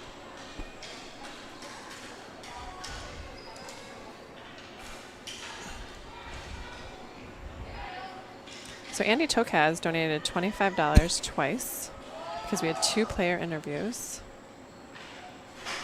I'm kind of wondering if we're definitely going to do a couple more.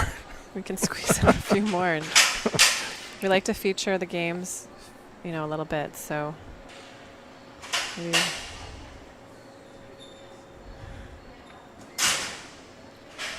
Yes, Julia and Liam at one point in time were both playing hockey, and Julia was a little speedster, and she beat Liam in a skating race. It was probably in our backyard rink, I'm sure it was. And Liam will, you know, say something like he was 3 years old, or, you know, that'll be. But it's just fun to. Oh, one more. Andy just said, go ahead, keep the interviews coming. All right, Andy. Andy's got his credit card open. Anybody else want to join in on the challenge? These ladies are working really hard. Our players. Whoever is in goal. Cheryl Dubinsky's really good, hard. by the way, the captain of Stampede. She said she's been playing since she was 9. She's really 7? good. She just made a nice move, came in, tried to go top shelf, and the goalie, the pink goalie, is really good.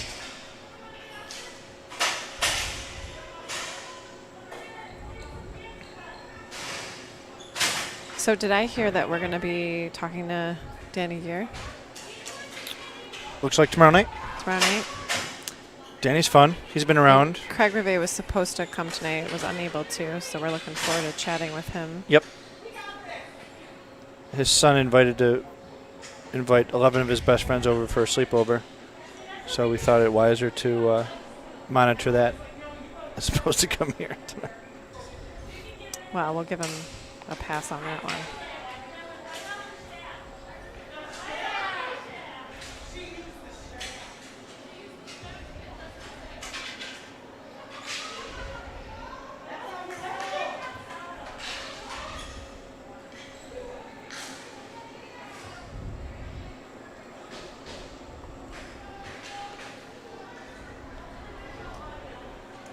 watch a little more game action here. Looking forward to seeing our friends Kaleta and Maddie Elia.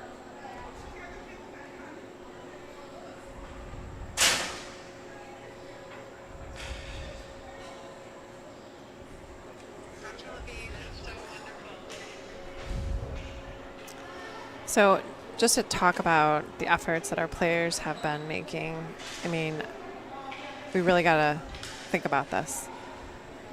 We hit $1 million before ball drop on opening day, which was Wednesday. I'm confused. Like, what day is today? Today's Thursday.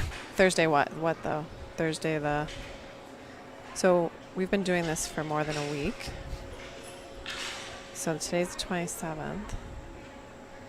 So the ball dropped. Yeah. Ball dropped on the 19th. So do you realize we've been here for 8 days? Yep. We haven't left besides, I mean, I did go get my hair done once.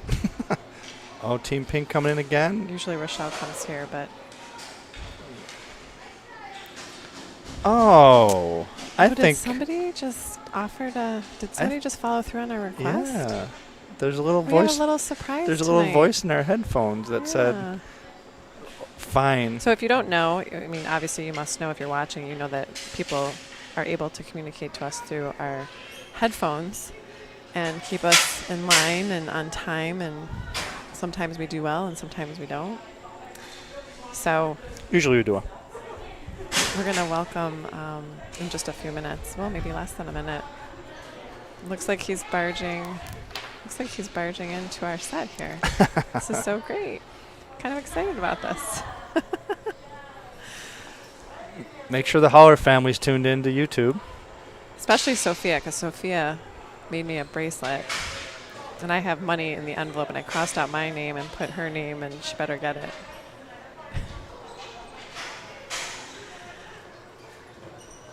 So now you're not allowed to prompt us. If you've been anymore. watching, you've heard Mike and I talk about Jason Holler and Mark Blazak and their awesome company, Uplifter Video, and we've been begging them to turn the cameras so that we can interview them, and Jason is joining us right now. We're gonna make Is Mark. there a way that we can get We're Mark gonna make up Mark here work. too? Making Mark work. Jason just has to fiddle with all his microphones because he communicates with four other people besides us.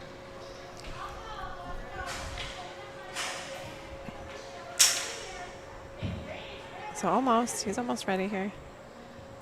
There he is. He does exist. Disappeared.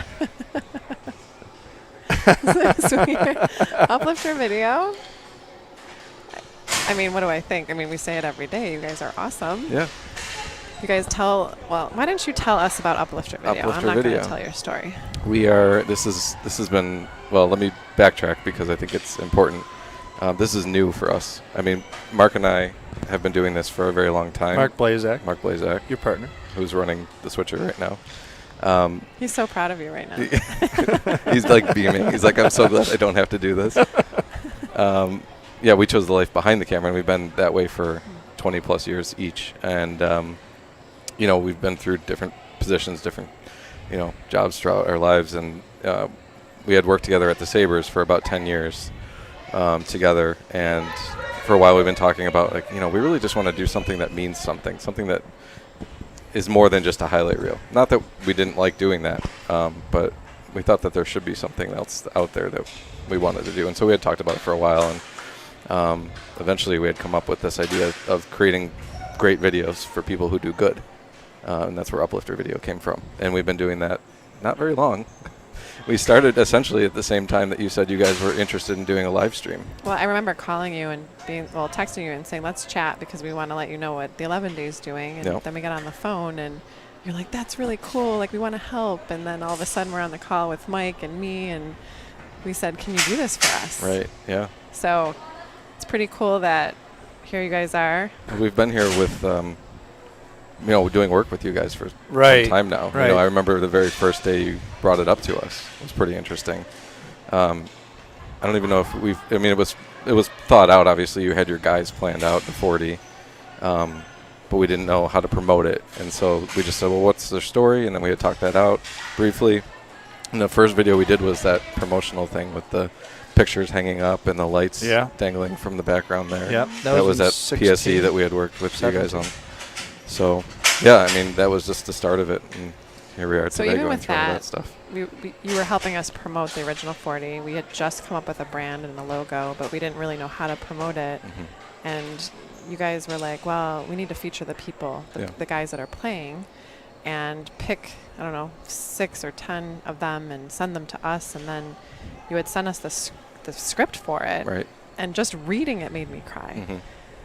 You know, players, you know, talking about their loved one and who they're playing for, and then looking at a picture, you know, on a string of lights in the middle of an old building downtown. You know, I got teary before we even finished the product. The hardest part in all of that is getting people to open up.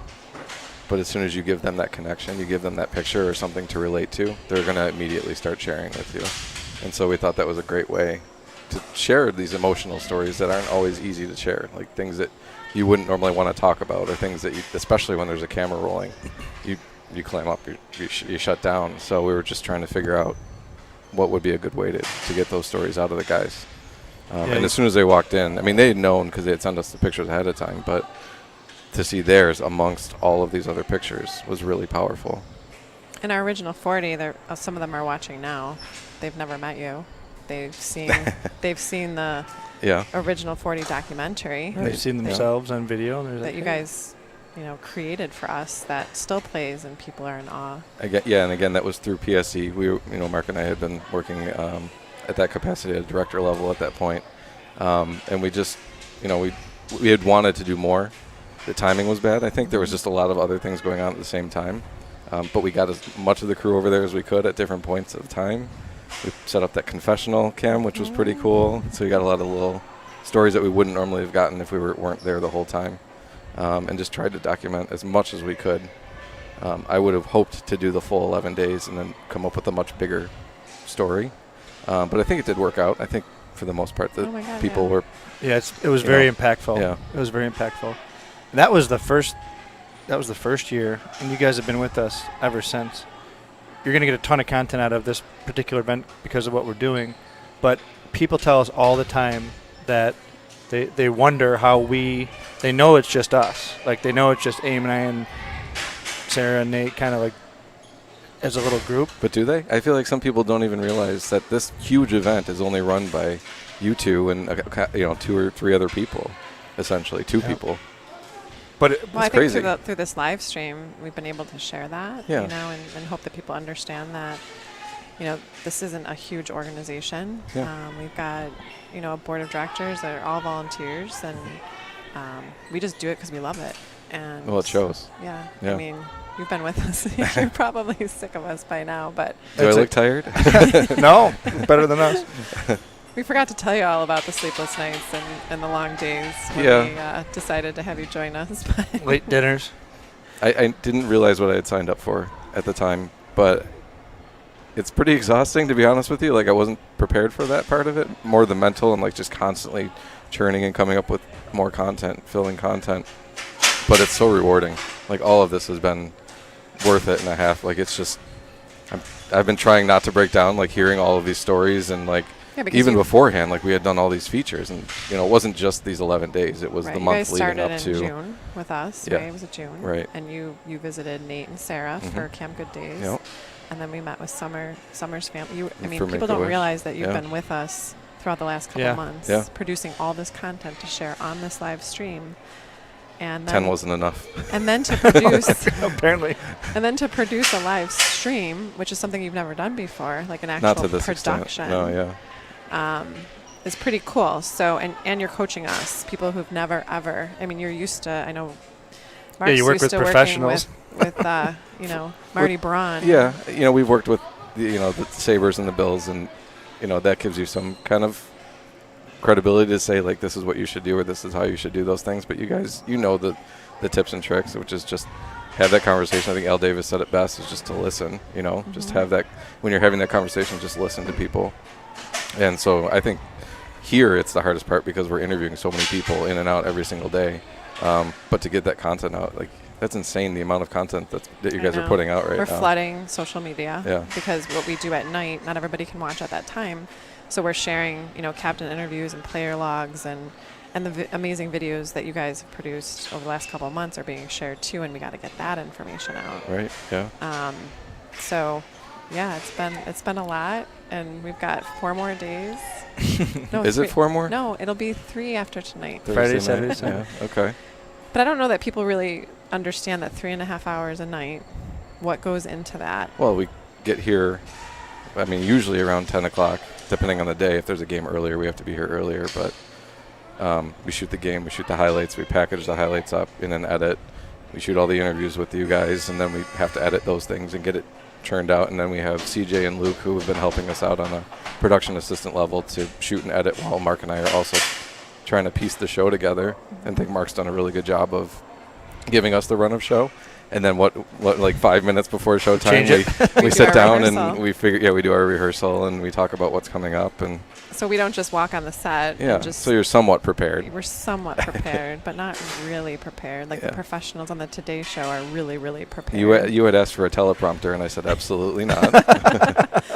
I said that, A, you need to know how to read those things properly, and B, I'm not running that thing for you because it's very specific, and it'll be boring. Just and someone like talk. me has no idea what Yeah. goes into that. Like I'm trying to prepare for not being, I'm not a professional. I don't want to disappoint you. So I thought a teleprompter would help us. No, you've been doing great without the teleprompter. So, But do you like having me in your ear?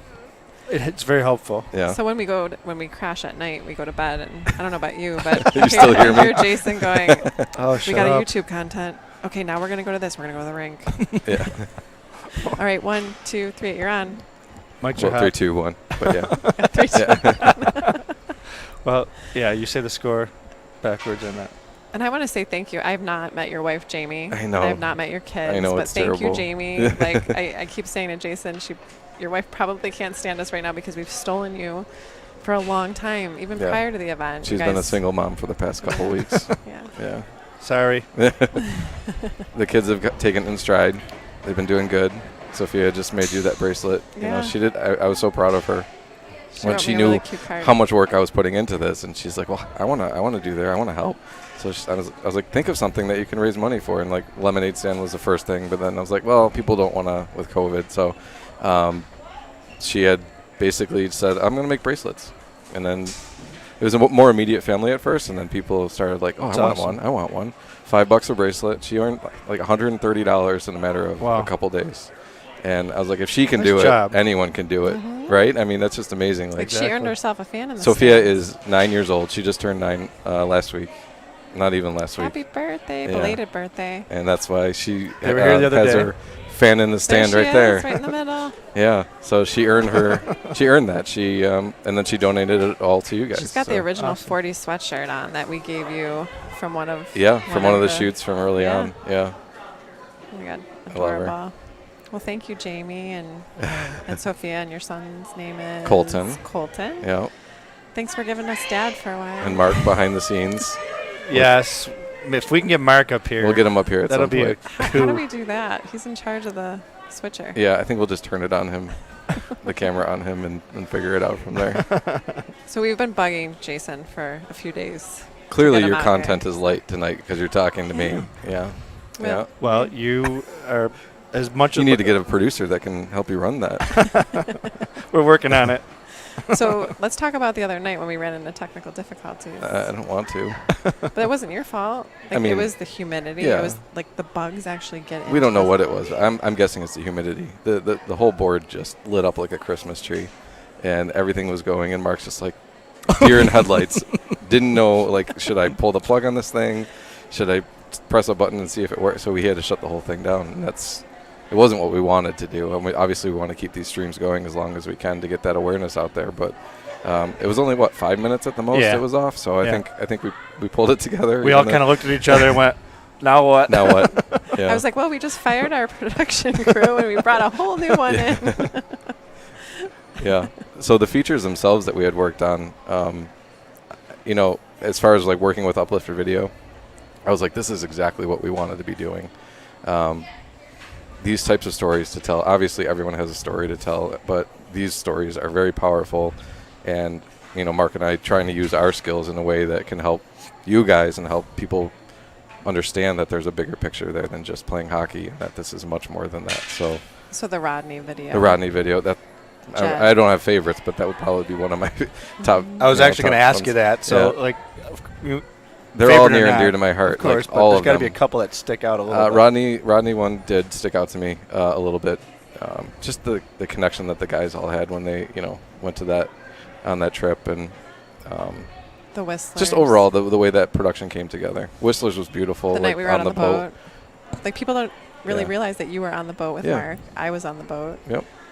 Yeah, it was a great time, and just meeting everyone like that. Yeah. Beyond just trying to tell their story, is just meeting all these great people. So, yeah, it's been a really, really interesting and really rewarding, exhausting And the Carl couple boys. months. boys. Carl's, yeah.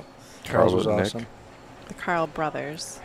They're And so the much Carl younger brothers. than me. Carl They're so bros. much younger than me, so I call them boys. And then, of course, we have like these ideas out of the blue, and they're like, "Oh no, now what are they Now saying?" what? Yeah. Yeah. So we're like, "Hey, we're gonna do this golf outing, and it's all Yeah, day." Let's talk and about the golf outing. So you guys Yeah. were with us for an entire day. It was a beautiful day.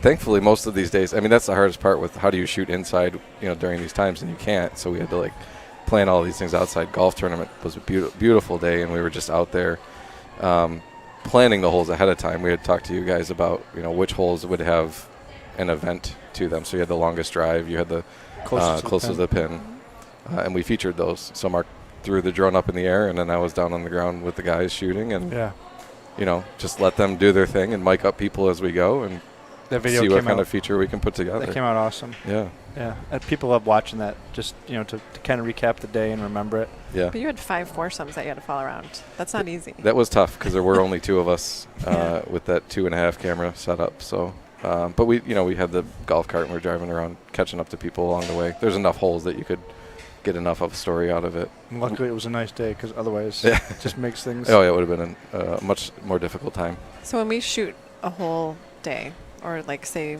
you know, it's a morning of like 4 or 5 hours. Yeah.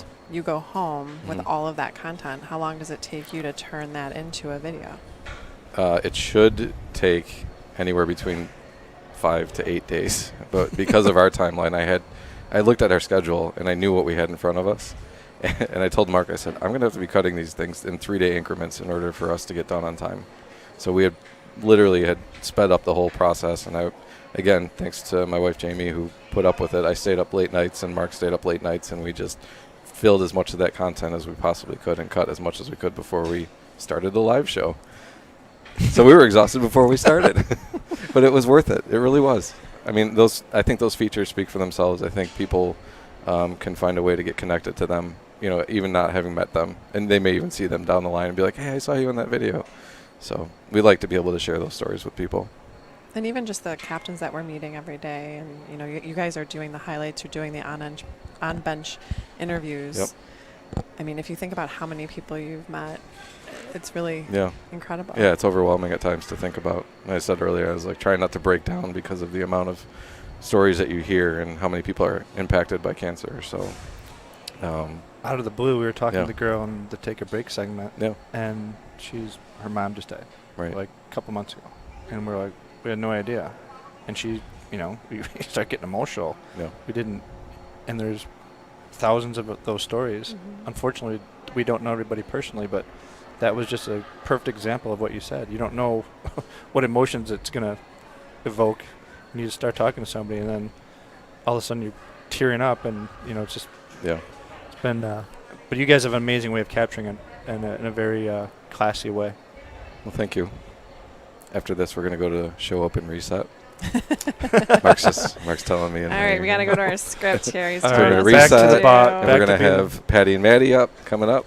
Right? So reset first. And reset then Patty. first. Well, if they're on their way, I mean, we should be getting close to that, right? Yeah. So this is what we listened to when he was over there. Now he's changing it up on us because I thought it was Maddie and Patty, and then Maddie and Patty. And then Maddie and Patty, Maddie and Pat. Yeah, we'll be good. I thought they were after the reset. Madeline and Patrick. This is one of those awkward pauses where I should be yelling at you to go to the reset right now. All right, so our Crowley Webb Stuck Bucket with Jason is... No, we're going to talk about the jerseys. Oh, no, wait. Now we're going to go to the players' log. Oh, no, wait. Now we're going to go to the Lamar stats. It's been a good time, guys. Well, thank you. 4 more days? Yeah. 3.5. So you're saying it's been really rewarding, but you still have 4 more days.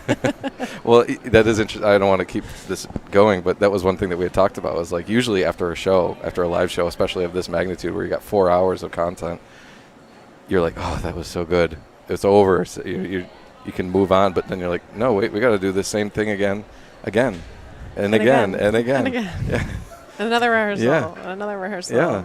But it's been, honestly, I think we've been, I think you guys have been doing great filling that time, and the games speak for themselves when the people are out there. I mean, obviously they want to be here, so keep it going. And you guys are doing a great job featuring our sponsors. I mean, that's part of it too. Well, we happen to be one. Yeah, here we are, the beautiful logo, Uplifter Video. But that, incorporating all of that, a lot of these teams are sponsored too. So like you guys are putting in the logos and making sure that they get their benefits. Trying to, yeah. That's also a lot. But I think we're doing a great job. Okay. So the producer, you're saying we're going to the players log? Yeah. And by players log, I mean reopen. We're gonna reopen. Mark's going to play the intro again, and we're going to kickstart the open. All right. Let's go, Mark. We're ready for you, Mark. Let's go.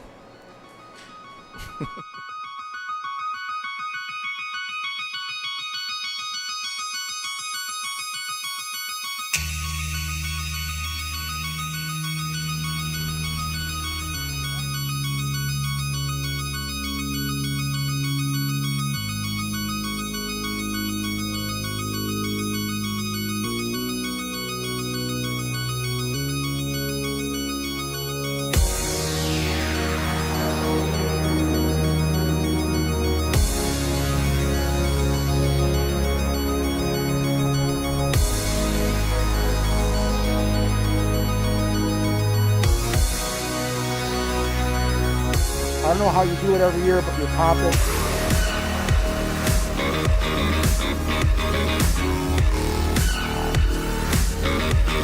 You see a familiar face, it makes you want to keep playing harder.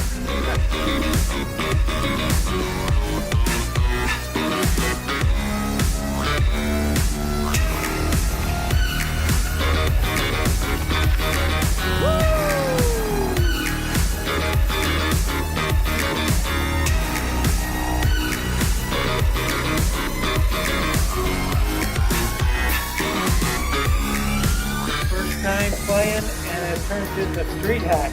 I'm a little worried about it.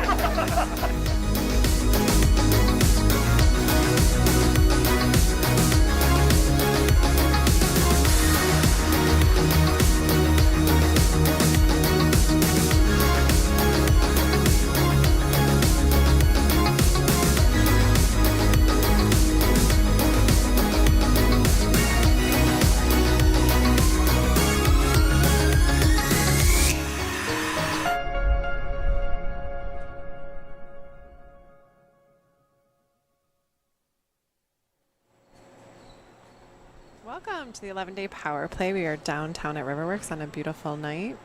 We've shared a lot tonight. We will continue to share our player features, some highlights from their games, and a nice visit from Kaleta and Maddie Elia. And Mike, how's the fundraising going? Well, let's just see. We were at 1,081,000 earlier. Let's see if that's changed at all. 1,086,864. That's right. So we're less than $14,000 away from 1.1. Let's keep her going. Yeah, we got a $1.1 million goal. We could never do this without our sponsors. Our presenting sponsor is Clever Method Modern Marketing.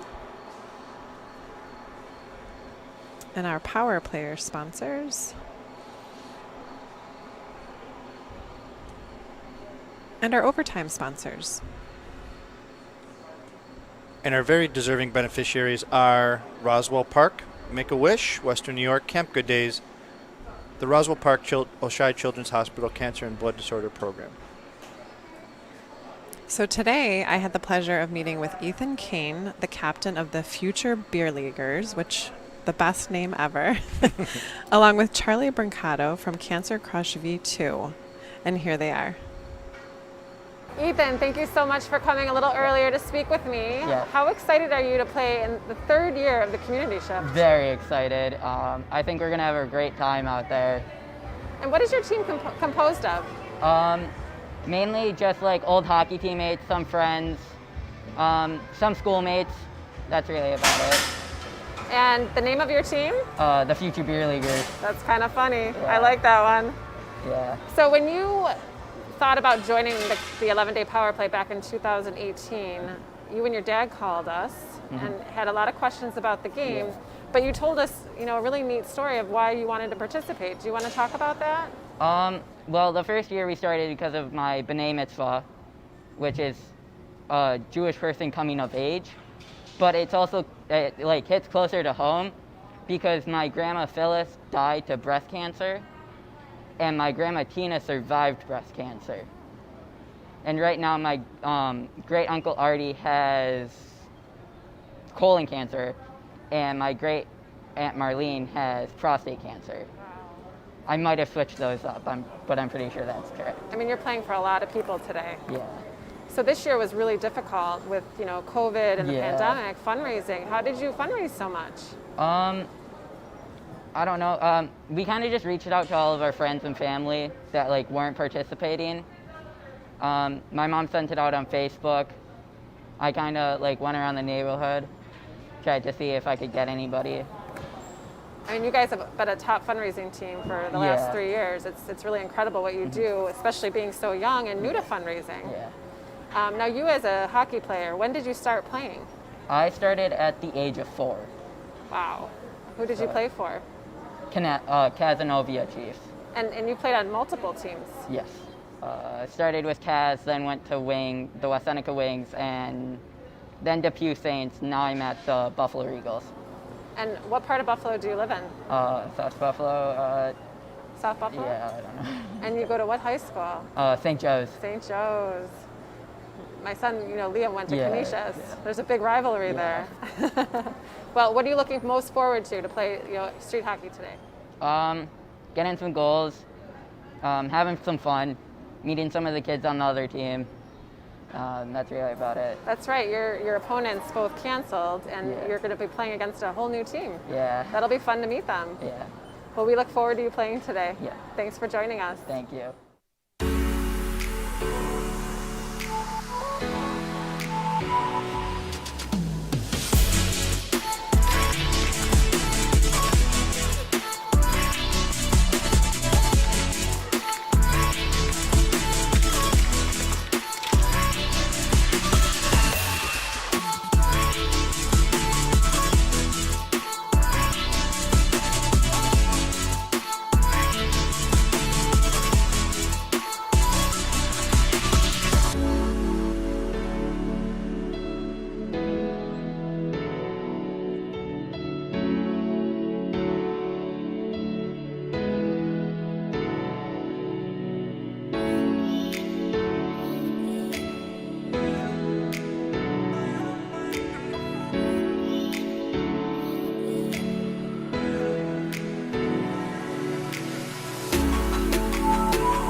Ellie, this is your second year playing in the 11-day power play. What is your team name? We're Cancer Crush version 2. And who's on your team? Who plays with you? A bunch of friends from school and then some kids from my past hockey teams. Now, your second year as a captain. This was a tough year fundraising. How did you guys fundraise so much? I got some money from my grandpa and neighbors, and then I did some bottle and can returns like last year. I'm not sure about everyone else though. Wow, that's really creative. Now, what do you look most forward to when you come to the 11-day power play? Having a good time with my friends. And is there anyone in particular that you play with or play for? I play for the Cheektowaga Warriors. Okay. Any, cancer survivors or people that you know that you're kind of playing for today? Mm-hmm. Christina Marshall. Okay. Great. Now, you played hockey for a long time. Where did you start playing? I started playing for the Regal Pepsi kids when I was 3. When you were 3? Mm-hmm. Wow. Okay. And what part of Buffalo do you live in? I live in Clarence, New York. Okay. Not too far away? Mm-hmm. Great. Well, when it switched to street hockey, how did you feel about that? I'm excited. I usually do the Storm Street Hockey Tournament from Cheektowaga, so I'm used to street hockey as well. Okay, great. Well, we look forward to you playing out there. Okay. Okay, thanks for joining me. You're welcome. So here we are on set with our friend Leo McGorry, who is pinch hitting for Kyle Herzog. That's right. Who is the captain of the River-ettes. Right? Buffalo Kyle is? Yeah, Buffalo Buffalo River-ettes. Yeah, so Kyle, as I was mentioning to you earlier, Kyle had 3 teams. So we had 2 of the Herzog Heroes teams, and that's Kyle's last name, and then the River Rats. And with all the changes going on, kind of consolidated to one, and that's where we are tonight. Yep. And what's the team comprised of? Is it most of the team tonight? There's one lady playing with us, but most of us tonight, including Melanie, are from Saba Skating Association in the rink in Hamburg, as volunteers or parents of kids with special needs. So, charities like this with ice hockey, near and dear to our hearts. So it's kind of how we all got together, and we skate together. A couple times a month, 2-3 times a month is pickup, and good group of people. Yeah, our good friend Dave Constantini is involved with Saba. Yeah. He's one of the original 40 guys from the 2017 event. It's a great organization. It is. So when you guys heard that it was going to street hockey, were you shocked? Were you disappointed? No, I'm glad that there was something that we could do, because you fundraise for this. You ask your friends and your family to contribute and to be a part of this, in consecutive years. My wife's involved with the Ride for Roswell, and then myself doing this. It was one of these things that we needed the bond of everybody getting together. Mm-hmm. And whether it was going to be, you had mentioned at one point online, not sure what we were going to do, and maybe everybody does something independently. We were talking about we're going to rent the ice at leisure rinks or wherever, and we'll do our own 3-hour hockey game, and one way or another we were going to do something. Yeah, we appreciate that. I mean, many of the interviews we had with captains and players, they because hockey hasn't been allowed for quite a while, get together and play hockey. The fact that you're here with your friends, guys that you played with and against, it's kind of back to normal a little bit. It is. And that camaraderie, whether we're playing ice hockey or street hockey, isn't any different. So we've had that sentiment quite a bit, getting together, doing something, being together, just to kind of get back into the swing of things. It gives us a bit of closure with this whole thing because we pretty much started fundraising. What was it, December last year? Right. We started early. Yeah, and and it rolled pretty quickly for us. Unfortunately, or fortunately, I say unfortunately, my brother-in-law passed away from the effects of prostate cancer right after Christmas. And the tough thing with that was, it's so difficult, but so many people were so generous because of Jerry's passing that I was able to raise so much more this year than previous. And everybody's got stories like this. It's right. And that's why it's important for me to be here tonight. Right. Thank you. Were you aware of the jersey colors? I had looked earlier. I've been pretty much watching every day to see what colors. And like I said, we were supposed to play a week ago tonight, so that would have been the second day. We would have been the black. So this is my rental jersey for the night. So I have a black power player jersey, Yes. Great. which I'm looking forward to getting and using that on my Saturday pickup game. We'll get that too, for sure. So We need some time. We got to close out the event. A lot of the players really want their jerseys. I'm not concerned it'll get there. I've got a friend who's from Toronto who's supposed to play in our team, but because of and that's hey Joe with the crisp passes. Is that he Joe told me to Grillo? yes. Oh, I see him on social. Yeah, he's a great guy, big Genesis fan. But he's like, you got to get my jersey. You got to get my jersey. I'm like, don't worry, Joseph, I'll get you your jersey. So. Well, I just put it out there on YouTube. $50 donation will, any color. You can make a donation on my page. We'll get you a jersey. Oh, you know what? That's fantastic because he loved the red ones. Maybe not the power player jersey. The Not standard. the standard. He loved the red and the white. So we have some maybe extras. we can hook him up. All right, terrific. Yeah. So what's your hockey background? I grew up in town of Amherst playing house league. Was never very good. You know my brother and he and his son, and he was the athlete in the family, and I was the one who kind of, I enjoyed playing, but I was always that C liner and maybe to alternate on the B line. Unfortunately, I had that size disadvantage as compared to most people on my team, and I still do. But I played most of my life. About 20 years ago, I stopped playing for about 12 to 14 years, and then hooked up with these guys from Saba, and they were skating, every other Saturday, and then a Thursday night pickup league in West Seneca for over 30. So I started playing again about 6 years ago, and I realized that my equipment from 20 years ago was way outdated. So gradually got new equipment and realized that how much lighter and more comfortable and form-fitting and protective everything is. So I'm glad to be back doing it. It's awesome. Keeps me in decent shape. Being in my late 50s is one of the few things I like doing. Hockey's one of those sports that's grueling when you're playing high-level competitive, but when you play just to play, it's actually much easier on your body than other things. We have a guy from our pickup, when we do pickup on Saturdays, our goalie is Eddie the Eagle, Eddie Easton, we call him, 73 years old. Awesome. And he plays in a lot of pickup leagues around west of New York, and he moves pretty well for a man of his age. Pretty impressive. We had a whole shift out today with the I Thursday saw some of that Cancer today. Crusaders. Yeah, I saw some of that. It made me feel good. I'm probably the oldest guy on the ice tonight. They were moving so quick. It was I neat. was like, holy cow.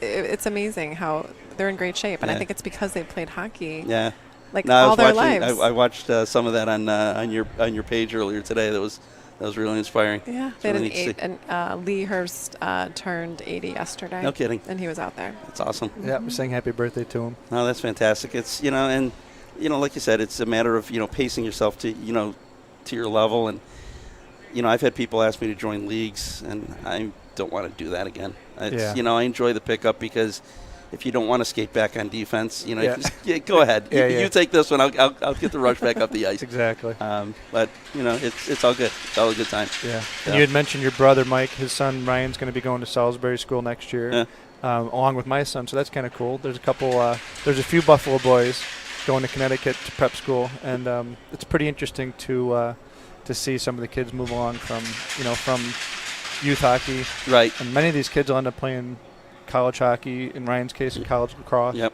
No, it's fantastic. It's Mike's been very involved with Ryan, from day one, with his athletics, and almost one of those helicopter parents when it comes to the coaching and the pushing, and and I mean that in the best of ways, because Ryan really enjoys what he does, and he's a great hockey player for St. Joe's, playing defense, and it's unfortunate they didn't have their spring lacrosse season for Joe's, because he was supposed to be one of the captains. And and Coach Rudecki is one of our favorite people. We've known Amy grew up with Peter, so and Liam's played a little bit of spring and summer lacrosse with him, so he's a great guy. Well, last year you had a guy here when we were playing, taking a lot of pictures, who was from St. Joe's, a coach of some sort or another, whether it was for lacrosse or for hockey, I'm not sure which, and I didn't catch his name, but he was snapping a ton of pictures during our shift. Yeah, we've got quite a few people that do that. So that's.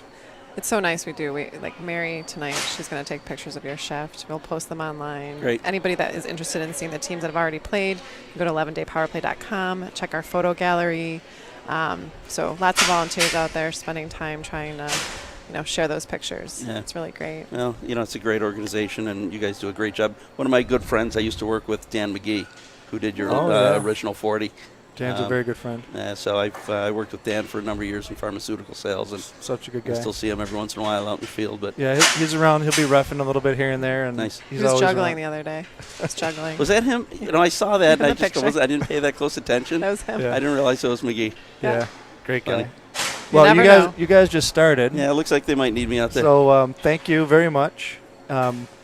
Welcome to the ball hockey version of the 11-day power play. Have fun out there, and we look forward to seeing you again maybe next time on the ice. Yeah, hopefully. And thank you both for doing this, and for taking this much time out of your lives over, so many years. So yeah. So thanks again. Our pleasure. Thanks, Leon. Nice to Thanks meet to you. you as well. Really nice to meet you. You too.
And we're back. And Mike's tying his shoe. Tying my shoe. All right. We're here with Mr. Patrick Kaleta and Ms. Maddie Elia. Hi, guys. Welcome. Hey. Thanks for coming out to Riverworks. My pleasure. Did you guys survive the rain today? Where were you? Yeah, we stayed inside. I think Maddie was on her second nap of the day, and me too. You know, I was just out doing work. Just a working man now. Yeah, he was working in the rain. Not outside. No, it was working on reading and writing and all that. You know, Well, you did just give our son Liam a book. You should probably text him tomorrow and see if he's cracked it yet, because he keeps saying he's about to start it. Yeah, we were talking the other day, and I was like, so how's that book coming? He's like, well, I have summer reading books to handle first, and I said that's probably a smart move. Yeah. All right, so let's reset to when you guys first started getting involved in the 11-day. We did our original event in 2017, and then after that, you guys both have played, right? Ever since the community shifts? Yes. Yeah. Yes. So the first year was tough. I think I was coming off retirement or still training to hopefully play, so I couldn't take part of that. And then the following year was, we were talking about throwing together something for the top fundraisers and giving, people the chance to play against people they've watched growing up, and male, female.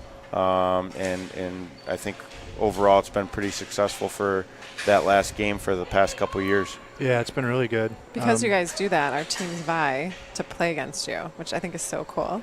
And having the Buffalo Buttes be a part of that with the Sabres alumni is something that they love to be a part of that. So yeah, and having Petey, you never know what Petey's going to do. So having him on your squad is something. The wild card. Yeah, you raise money to see what's going to happen there. Well, last year, if you recall, you ran somebody over. Oh, absolutely slaughtered somebody right at the circle. It was 2 years ago. 2 years ago?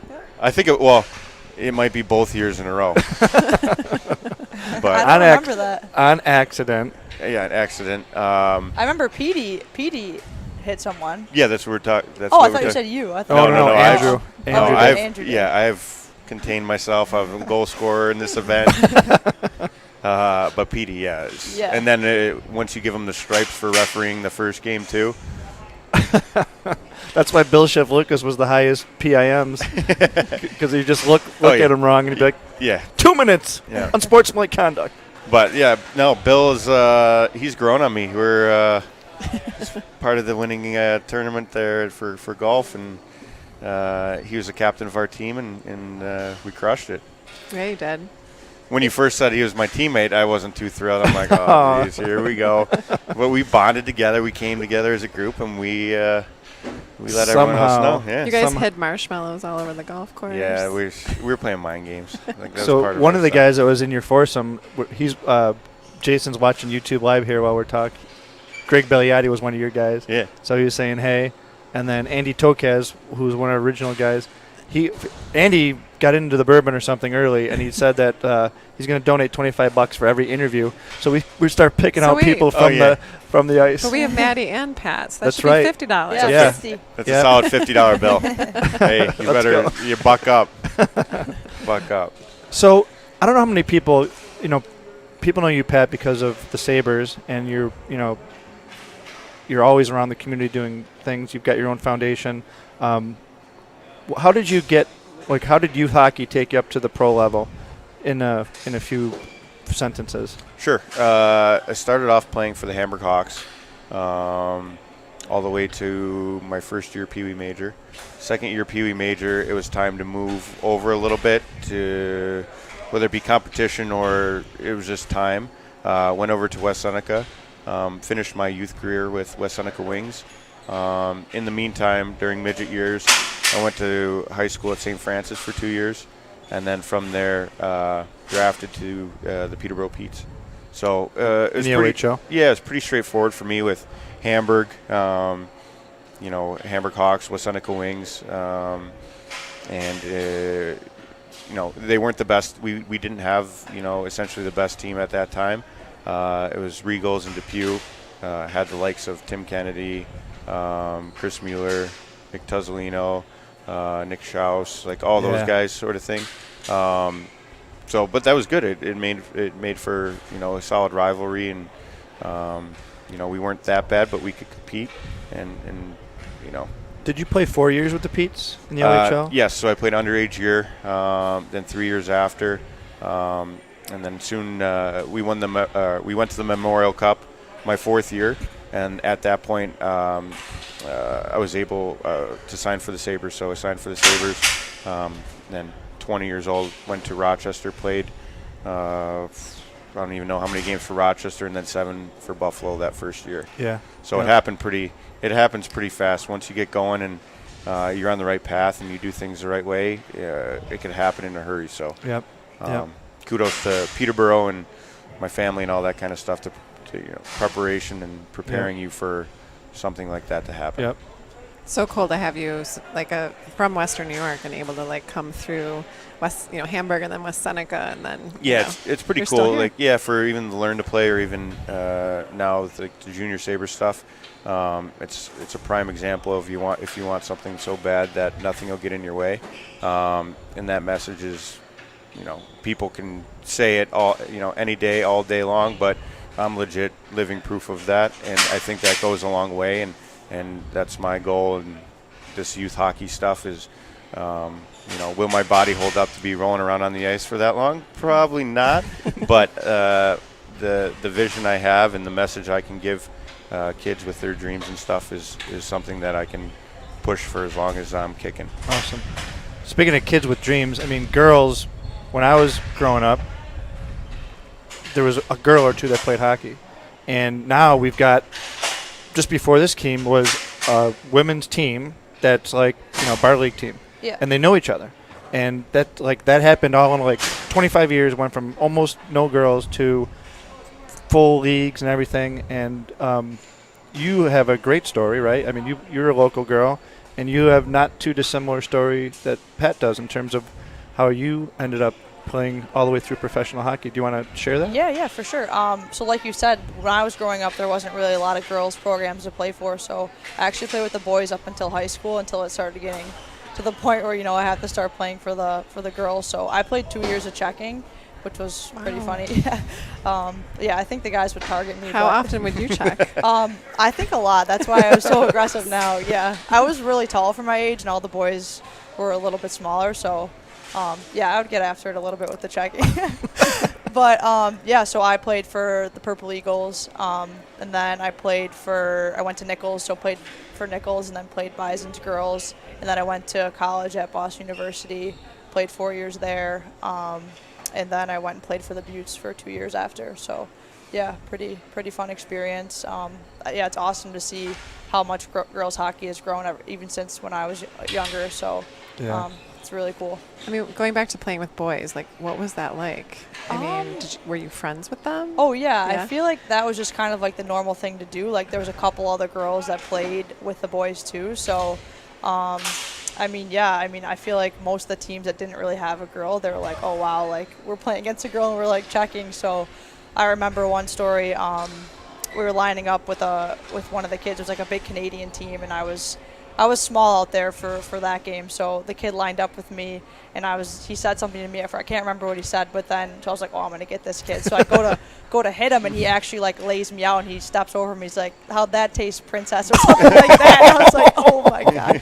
So I started. Good. I wasn't going after any big Canadians after that. Yeah, they take it seriously. Yeah, very serious. So it was really cool. I really do think that gave me kind of that edge when I play. You guys probably know that I got a lot of penalties with the girls too, so I think that a lot of that's attributed to playing with the boys and just kind of having that extra competitive level and, I don't know, dirtiness, I guess. Dirty. Edge. We call it edge. Yeah, the two of us over here trying to justify I want to know what the career penalty minutes is right here. Yeah, it's bad.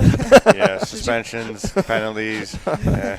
Did you play forward or D? Yeah, center. Yep, okay. Center. So you're... Yeah, so Maddie's actually pretty good, skilled forward. She gets suspended every once in a while, but she's got really good skills for. We've got a chance of playing a couple of charity games together. It's fun. Yeah, for sure. And I play D, and she plays forward, so you know how that goes. How does he do? Good, really good. I think besides his helmet. Yeah, no, I like the helmet. What, the Jofa? Yeah, the Jofa. We got to get rid of that Jofa. No, it's good. It's got never character. his Jofa. It has character. They just appear. He steals them from his friends. It was our core piece. Yeah, Yari Curry looking. Are you playing it all now? No, I'm not. Done, huh? Yeah, I think so. I think I'm going to try and get into coaching, maybe help out. Yeah, so the junior Sabres part, and well, learn to play, the girls are always out, and it's big for us, a high percentage of female athletes participate and learn to play, and it's, growing every year. And now I think it's the time we step up a little bit on the junior Sabre side. And even in youth hockey, where I have Maddie, I have Haley Skamura, and I believe Olivia Zafudo. They're all going to be taking part as assistant coaches for younger junior Sabres teams and start getting their foot in the door there. Good. Oh, Good. that's great. That's good. So who's playing on Sunday? Do you have your roster yet? So it's a work in process. It always progress, is. It's always a surprise. Yeah, we have the two edgy players. We see that. Yeah, we were sharpening our sticks up earlier. Well, Haley Skamura, Emily Janiga, so two of Maddie's friends and old teammates.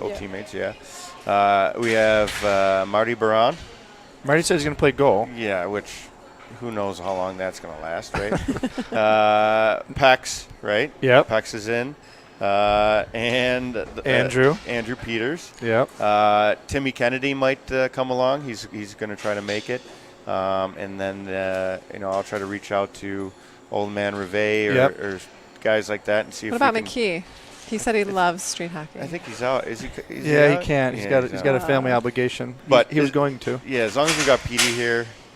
We don't need anybody else. There's no ice, so who knows what he's going to do, but I'm sure he's trying to come up with a plan now. We'll get Jeff out there and let those two go at it, and we won't mic up Petey. Maybe we'll mic up Marty because, we already had a mic up incident earlier this week that involved me. Yeah, you just got to let them know sometimes. But just make sure the paramedics are here for when Petey's running around, because I don't know how much exercise he's been doing lately. Coming from you. Hey, listen. You know what? This is fun. It's not easy. I mean, we all played street hockey as kids, and you can run around forever, and that's how you kind of learn. But when you're playing ice hockey, you learn to glide. You learn to glide, and there's no gliding. It's either you're moving or you're not. Yeah. So I was gonna say I can't remember the last time I've actually played street hockey. I don't even know if I really played that much as a kid. I feel like I was always the one that was so nervous of getting high sticked or something, so I just was the water girl. And then out in Angola, we didn't even have our driveway was made out of stone. So Chris and I, we didn't play a whole lot of street hockey. So is your brother gonna play? I don't know. He's welcome to. I can ask him. Yeah, he's I'll ask him to see what he's up to. I'm sure he'd love to, but we play with Cooper, but that's pretty much it. It's knee hockey, and Coop's not old enough to start playing yet, is he? No, he's starting to understand a little bit. So he loves goalie, which I'm hoping he's not a goalie, but he loves goalie, so he'll put the helmet on and get the pads on, but you have to shoot the ball at him, obviously. But he loves hockey. He just, I don't think, understands the concept of it yet. Yeah. And then throughout this whole COVID period, we haven't been able to get on the ice and actually start learning and that sort of stuff. Yeah. So. He likes the goal horns. Oh, boy. He dances around to the goal horns. Yeah, he goes around and, Alexa, NHL goal horns. All right. I called you the other day. We were talking about something related to youth hockey, and he was in the background all fired up. And you're like, I got to call you back. Yeah, so he's at that age. He's about 3.5. So this past half a year, his personality has grown it's amazing what some of the stuff that comes out of his mouth. Give me a second. I'm like, whoa, dude, what the heck? All right, Mickey Mouse Clubhouse will be back on in a couple minutes here, dude. Relax. Just wait. I know. Well, you get to see it firsthand. A lot of your players, by the way. So Liam's got a bunch of guys that most of them because you've either coached them or been around them. They were playing the other night. They actually had the highest score. That was 41-40. Highest scoring game. Carter's team. And then Carter also played 2 sessions. Okay. Carter and the Dust Collectors. Mm-hmm. Yeah. So that guy. Carter. hopefully he's not tuning in, but he's a player on our team that is like the perfect teammate. So it doesn't surprise me that he does all that stuff, but we are very proud of what he's done as a 14, 15-year-old, even years prior, with the amount of money he's raised for something. And I think I think you guys are grateful for him and realize that having guys on board like that is just going to make our community and stuff better. Yeah, and he got to golf with us. Unfortunately, he got to golf with me, but he got to golf with us, which was cool because he was really the only kid in the whole thing. Yeah. But we should probably talk about golf a little bit because you've got some bragging rights. Yeah, we took down the first tournament or the first championship, and my first championship I think in a golf tournament ever. But like I said, at first I saw the teams, I'm like, oh no. And Pex is, how Pex is, he's really good. So I'm like, not a chance we're going to be coming close. That was me and Carter there. Yeah, so if you see my team roll up and you're like, those guys won, they were cheating, but well, we're talking to all the talking to the players ahead of time, all you guys, you and Jay and Martin, and you're making some predictions, and everyone was like, oh, Pekka's going to win because he's a golf freak, and then Pekka left very soon after the golf outing was done. If you see a ball that goes into the water that I hit, it was because I didn't want to hit the drone. Yeah, that happens a lot, I heard. Yeah, look at that. That's a good style right there. Whoa, speaking of style, there's going to be a picture up here. You took some razzing that day, I think. I did a little bit. Yeah. I'm used to it. I think I might be one of the youngest Sabres alumni ever with being a retired athlete at 29. So the old guys like to, treat me like they're kids and make fun of me. So I expect it sort of everywhere I go. There's Justin. There's Team Kaleta. There it is. Here we go. There we go. Here we go. Here's Patrick's team. Oh, yeah. That wasn't good. Those two look really That wasn't short. good. Did you see my calf muscle, though? That was a bad call. Yeah, well, when Blazak's in front of me, making me all nervous. No, he does I mean, that. The shorts were. Yeah, Oh, those they're are the shorts. those look Those the really shorts? short. Those are Yeah. shorts. So listen, look at those. Look at those things. That's good. That's how we roll. That's like a J. Crew model shot right there. I'm surprised his shirt that's tucked in isn't coming out the bottom. Easy, Maddie. Easy. Well, at the end of the day, you got the last laugh because you guys came first and you tied actually with Pekka's team, and then we had a putt off at the end of it that eventually we'll show. But Mike, of course, he put his golf clubs away and he's like, oh, he golfs righty, but he putts lefty, and his excuse is that he didn't have his own putter, otherwise he would have won the putt off. But I would rematch next year. Yeah. Yeah, he's gonna train and make sure he takes me down. So I expect to lose, but we'll see what happens. Do you want to talk about youth hockey at all?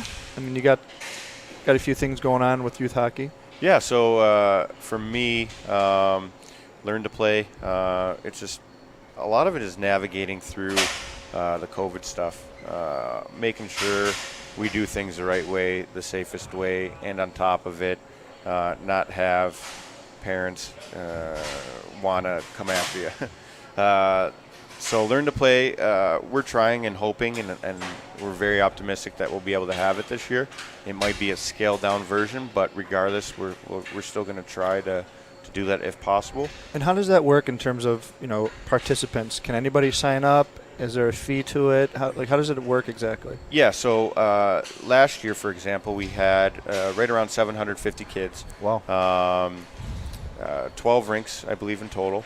And you can sign up through the website, and obviously promotional stuff at Sabres games and all that kind of jazz. But you sign up, and it's $150 for 8 ice sessions and equipment head to toe. Wow.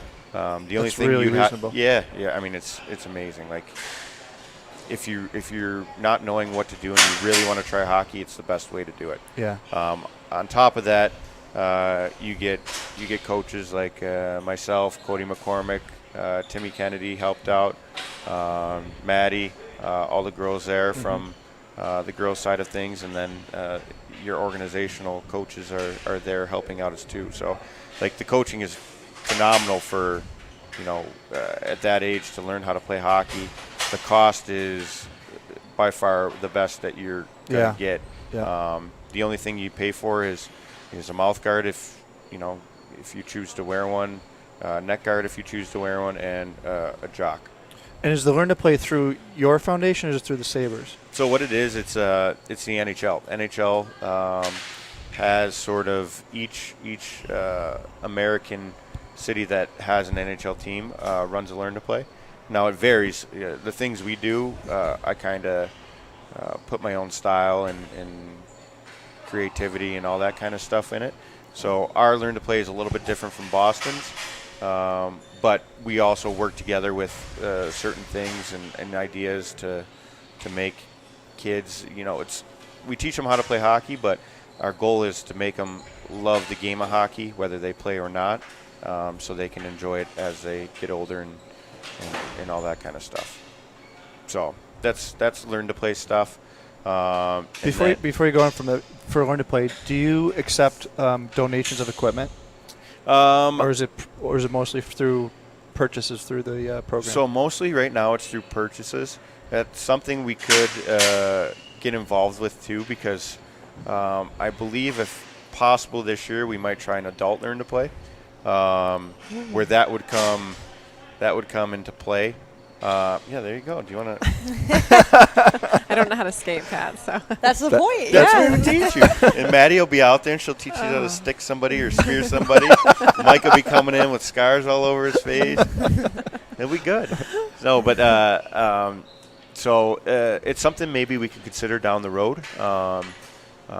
And we can help promote that, during future events when we don't have restrictions. We've been thinking about that. Like, wouldn't it be great? Like, people come to the 11 day and then they bring extra equipment and we all put it in a corner. Everybody has stuff laying around. In the basement, there's like 20 pairs of skates. Right. Yeah, exactly. Yeah. So that's something definitely down the road that we can do, and even if it's more than hockey, if it's a baseball mitt or something, and we can make a donation down and whoever needs it, then that's something really cool that I think could add to the overall of what you guys are doing here. Yep. So and then in the meantime, I am now the president of the Buffalo Junior Sabres. So it's me taking on a role for me selfishly learning a lot more of the business side of hockey. How to do things that I would not normally do, but overall, just keep the coaches happy and bring everyone together and sort of turn that into an atmosphere that people would really love to be around. Yeah, it's not easy, and we have a son that's going up through it. He's played Junior Sabres from the day they opened Harbor Center till the day COVID hit, and he couldn't do states and nationals, and he's going to go on to prep school. But having seen it firsthand, the kids work hard. They work. You were through it, both through it, and it's a lot of pressure, So it's tough to navigate sometimes, and you got families in and out. So that's it's not an easy task. It's not an easy task because being a coach is one thing, or an assistant coach, but then taking that and having everybody report to you. I mean, you'll do a good job because you're good with people, but it's not an easy job. Yeah, no, it's. I mean, one thing is as I was playing hockey for the Sabres in my style of play, most of the people in Buffalo loved my style because they understood why I was doing the things I did and what that meant. But I mean, criticism from Toronto, everywhere else I played. Hopefully that was worse and prepared me for anything some of the parents are going to say to me. But no, it's like you said, it's managing people, trying to do what's best for the kids. And I mean, obviously that's my number one priority and interest is getting the kids to where they want to go. And then in the meantime, learn some business side and not for nothing, this COVID stuff is pretty hard to navigate. Challenging, right? It's a tough situation to be a weekend and sort of sifting my way through. Yeah, we kind of don't know where things are at right now in New York State. Hockey is not really allowed from a competitive level standpoint. You can do clinics, but you can't do other things. With our son, it's actually somewhat fortunate that he's going to Connecticut because it is open for hockey. Yep. And there's a bunch of schools in Connecticut that can play each other, kind of in a bubble type situation. Yeah. But he also plays split season, and we don't know where that's going. Yeah. So it's like those states are not quarantine states, have different guidelines and different rules. And I mean, every state has the different guidelines. So it's just figuring out what the people are going to be happy, like what they're going to be happy with. 1, 2, we got to make it the safest for the kids, even though I know 50% of the people are like, okay, I'm over this stuff, and 50% of people are like, hey, it's real, like we got to, and whatever it is. So it's just finding that happy medium where, hey, we might not like this outcome, but it's we get why he's doing it. We understand why they're thinking the way they are. Right. Going back for a second, because someone was watching on our YouTube live stream, they asked about when is the Learn to Play sign-ups. Okay, so normally it's when the start of the Sabre season. This year it might be a little bit different just because the unknown of, Learn to Play in general, and 2, sort of Sabres and when we could promote it and when we can throw the sign-ups on the website. But normally it's sometime in September, so we'll try to be active with social media and stuff to let everyone know, and local rinks that we work with to make sure that we do a good job to make sure we don't miss anybody. Yep. And did you want to talk at all about your foundation? Sure. It's the HITS Foundation. Stands for Helping Individuals to Smile. I believe this is 11 years. We were supposed to have our 11th golf tournament, but we we couldn't do that, obviously, because COVID and the golf course and all that kind of stuff, which is fine. But what I like to do is anybody, anywhere, any place that needs help, if I can, I would like to help them. So it's been anything from instances where maybe a parent has passed away and they can't afford to play a sport, so we hop in and we pay for their sports. We've had a little guy who needed a prosthetic leg to play hockey. We bought him a prosthetic leg to play hockey. We've had Christmases, we've had donations, we've had all different kinds of things, and sort of the past 10 years, 11 years, I like to do those things sort of under the radar. Right. And it's good to, you know how it is. Sometimes it's like, hey, great job, and okay, I'm doing things the right way, but it's not what it's about. It's when you go see somebody in the hospital and you see the smile, that's what it comes down to. Amy, well, I got to see a little girl named Summer. She got a pool through a Make-A-Wish, much with some of the money we raised, and then Amy also got to see another kid that was Camp Good Days, right? Mm-hmm. And we featured him here, and that's like, you know what I mean? You don't need anything more than seeing their smile and what it does for them. Yeah, and Maddie's recent has been involved in helping out with that stuff too. So I think the people that understand why you do things like that get it, and it's really hard to do. I mean, you guys know firsthand. Like, I had my buddy Sebastian over to my house because he wanted to see my Lego room because he was big into Legos, and he's since passed away. So now I help out with the delivering Legos whenever they can to hospitals and stuff like that. It's a hard thing to do, but if you can help kids in their situation and make them happy and give them a smile on their face, then that's all that anybody really. Yeah. That's what it means. Mm-hmm. Yeah. Well, you guys are awesome. It's always fun to have the alumni and the Buttes alumni because with our event now, it's cool. There's girls and women and men and we run the gamut. So having you and your teammates and former teammates involved, it means a lot. It adds an element to and these knuckleheads are always putting people's smiles on people's faces, which is great. Petey wind him up and watch him go, and Marty's the nicest guy I ever meet. Marty's on the video watching. He's commenting, talking about. He's talking about how he met he was at the post office and he saw someone with a shirt on. So he's, I guess my point is, it's awesome to have you guys involved because it means a lot, and it means, as you started the show out, people love to play against and with people that they've see on TV playing at the highest level. So you guys really add an element that really boosts our success. So yeah, and I'll speak for Maddie because she's been talking a whole lot lately. No, we from being from Buffalo and seeing an event like you guys have grown and put on, it's special for us to be a part of it. So yeah, we are a part of it and bring an element, but you guys are the ones that drive it, and you guys are the ones that do all this great stuff for the community, and we really appreciate it. So yeah, hopefully I see you Sunday, and I'll hopefully I'll knock you out. But right now you get Lovey Pat, so he's gonna take. It's rare. It's really rare. So yeah. Soak it in.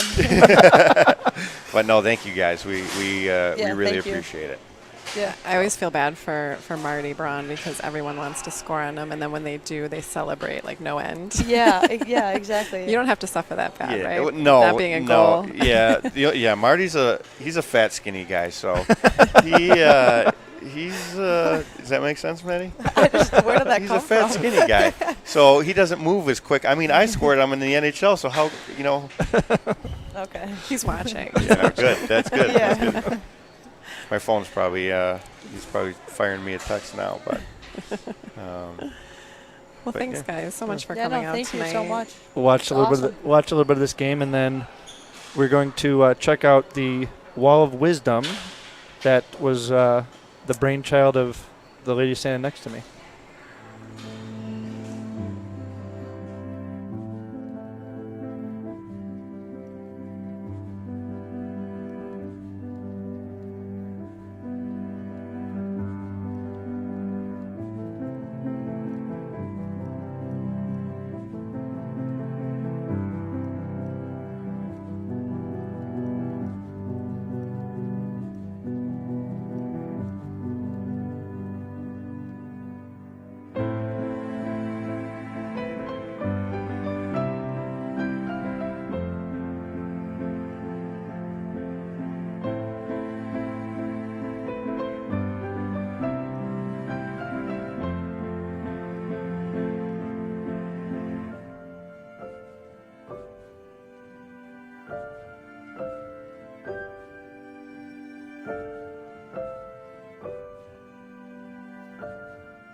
So the Wall of Wisdom was something that we instituted the first year of the community shift. We wanted a place for players to reflect and, honor, remember, even give, words of wisdom. And it's turned into something that's so amazing. Unfortunately, we weren't able to have it this year because we weren't able to have people congregating, and we were kind of afraid that could dip into some safety issues. So we've done it virtually. We've had the messages that you've seen are players who came here and submitted.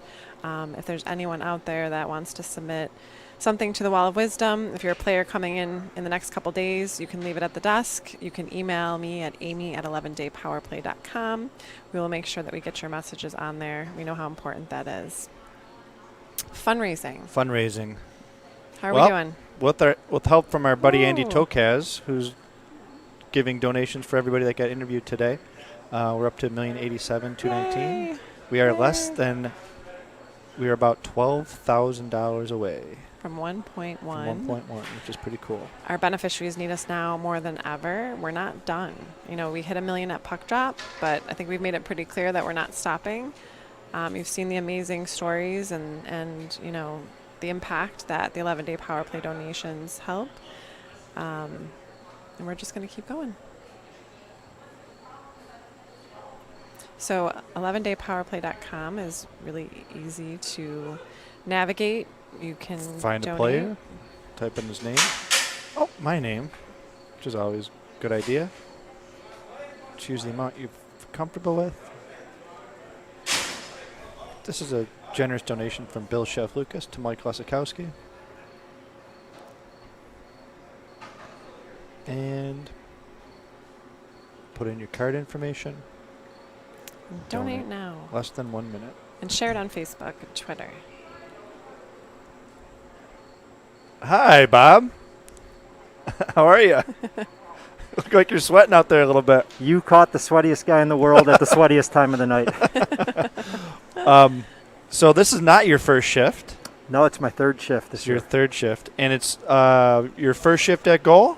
Third shift at goal. You play goal each time? I'm too old to run. Oh, okay. So you played did you play last night? I played last night against 97 Rock for the Queen City Squirrels, and I played for Strategic Financial Sunday night. Awesome. Well, don't hold it against us, but my son was scoring some goals on you last night. I heard about that. I was wondering who brought the young buck.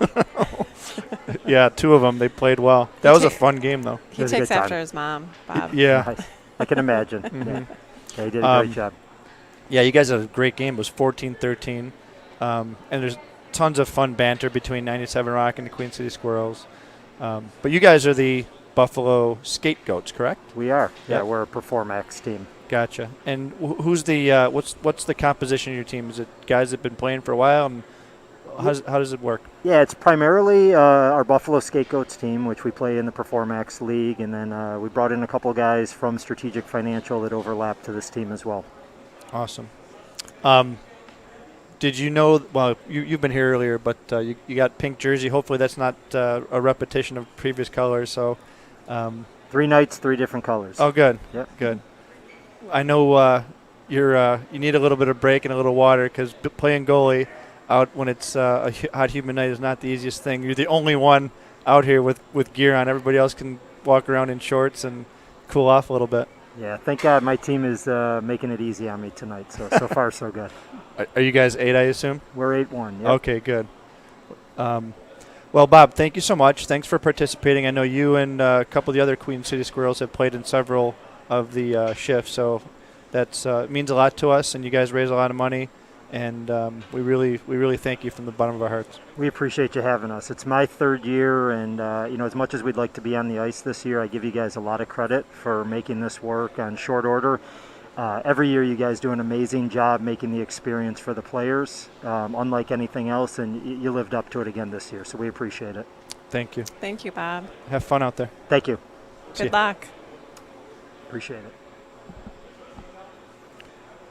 So I mentioned the Queen City Squirrels and 97 Rock. Those guys, what's cool about that is, like, none of them knew each other a couple years ago, and now that they've got this little rivalry going, they also do it for fundraising. So, like, the game was close. It was 14-13. The last goal was scored like less than a minute left, and then they also go at it with fundraising.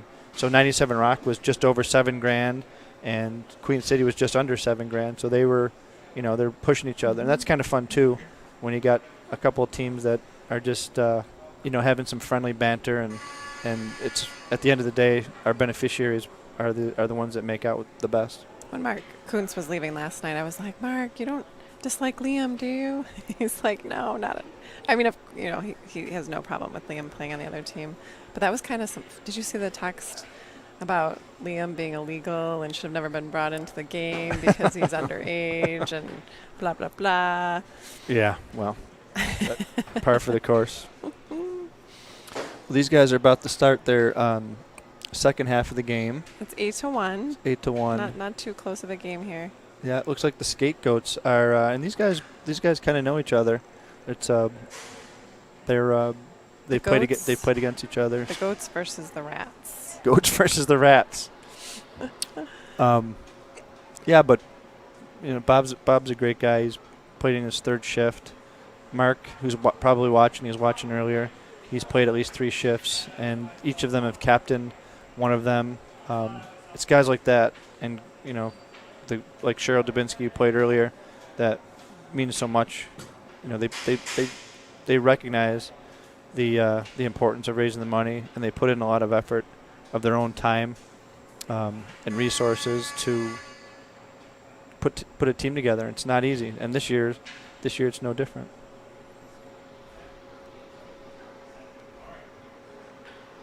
So do you remember the other day when Petey got the itch and started stretching, and we were like, what are you doing? And all of a sudden he was up in the rooftop here. Check this out if you haven't seen it.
Petey made me want to go up there. That's I awesome. wanted to go, but he kind of left me behind, left me in the dust. I haven't been up there yet. So the Buffalo River Rats are sponsored by Douglas Development, and the Buffalo Scapegoats are sponsored by Green Pack Mill. Douglas Development is doing Seneca 1 Tower, and we should take a time-lapse video of it being painted, because it seems like it's there's a lot of progress. A lot of progress. Good friend Douglas Jamel. Hey, Doug. Well, it's been a fun night. We got a lot covered. We were able to share a lot of player interviews and also team highlights. Some surprising stories. Got to have some great guests. Yep. Pat and Maddie. Thanks to our viewers on YouTube. Andy Tokaz made a few donations. Thanks to Mark Kuntz. Thanks to Greg Belliati. Thanks to James Gold. Thanks to Julia in Binghamton. You guys keep us going. Yep, you guys keep us going. Yeah, so it's a good night. Tomorrow night we got some fun stuff going on. Of course, we'll talk to the teams and we'll talk to the captains. We're going to try to get Craig Revay in here. We'll see if he can make it. I know that Danny Gear is going to stop by. That'll be fun. Mm-hmm. Sabres legend, Danny Gear. So tomorrow's another action-packed day. Of course, a day full of games. And I predict that by tomorrow night we get to our 1.1 million. Ooh, that's a bold prediction. Prediction, but I like it. Well, we're going to sign off and just get to let you watch some hockey and enjoy the Scapegoats versus the River-ettes. Good night, everybody. Night out.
don't know how you do it every year, but you pop it.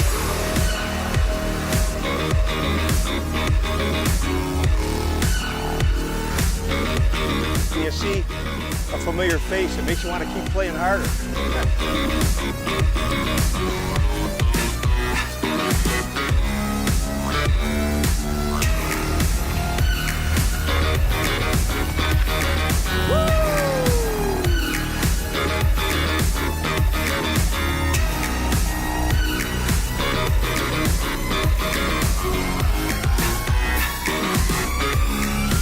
First time playing and it turns into street hack.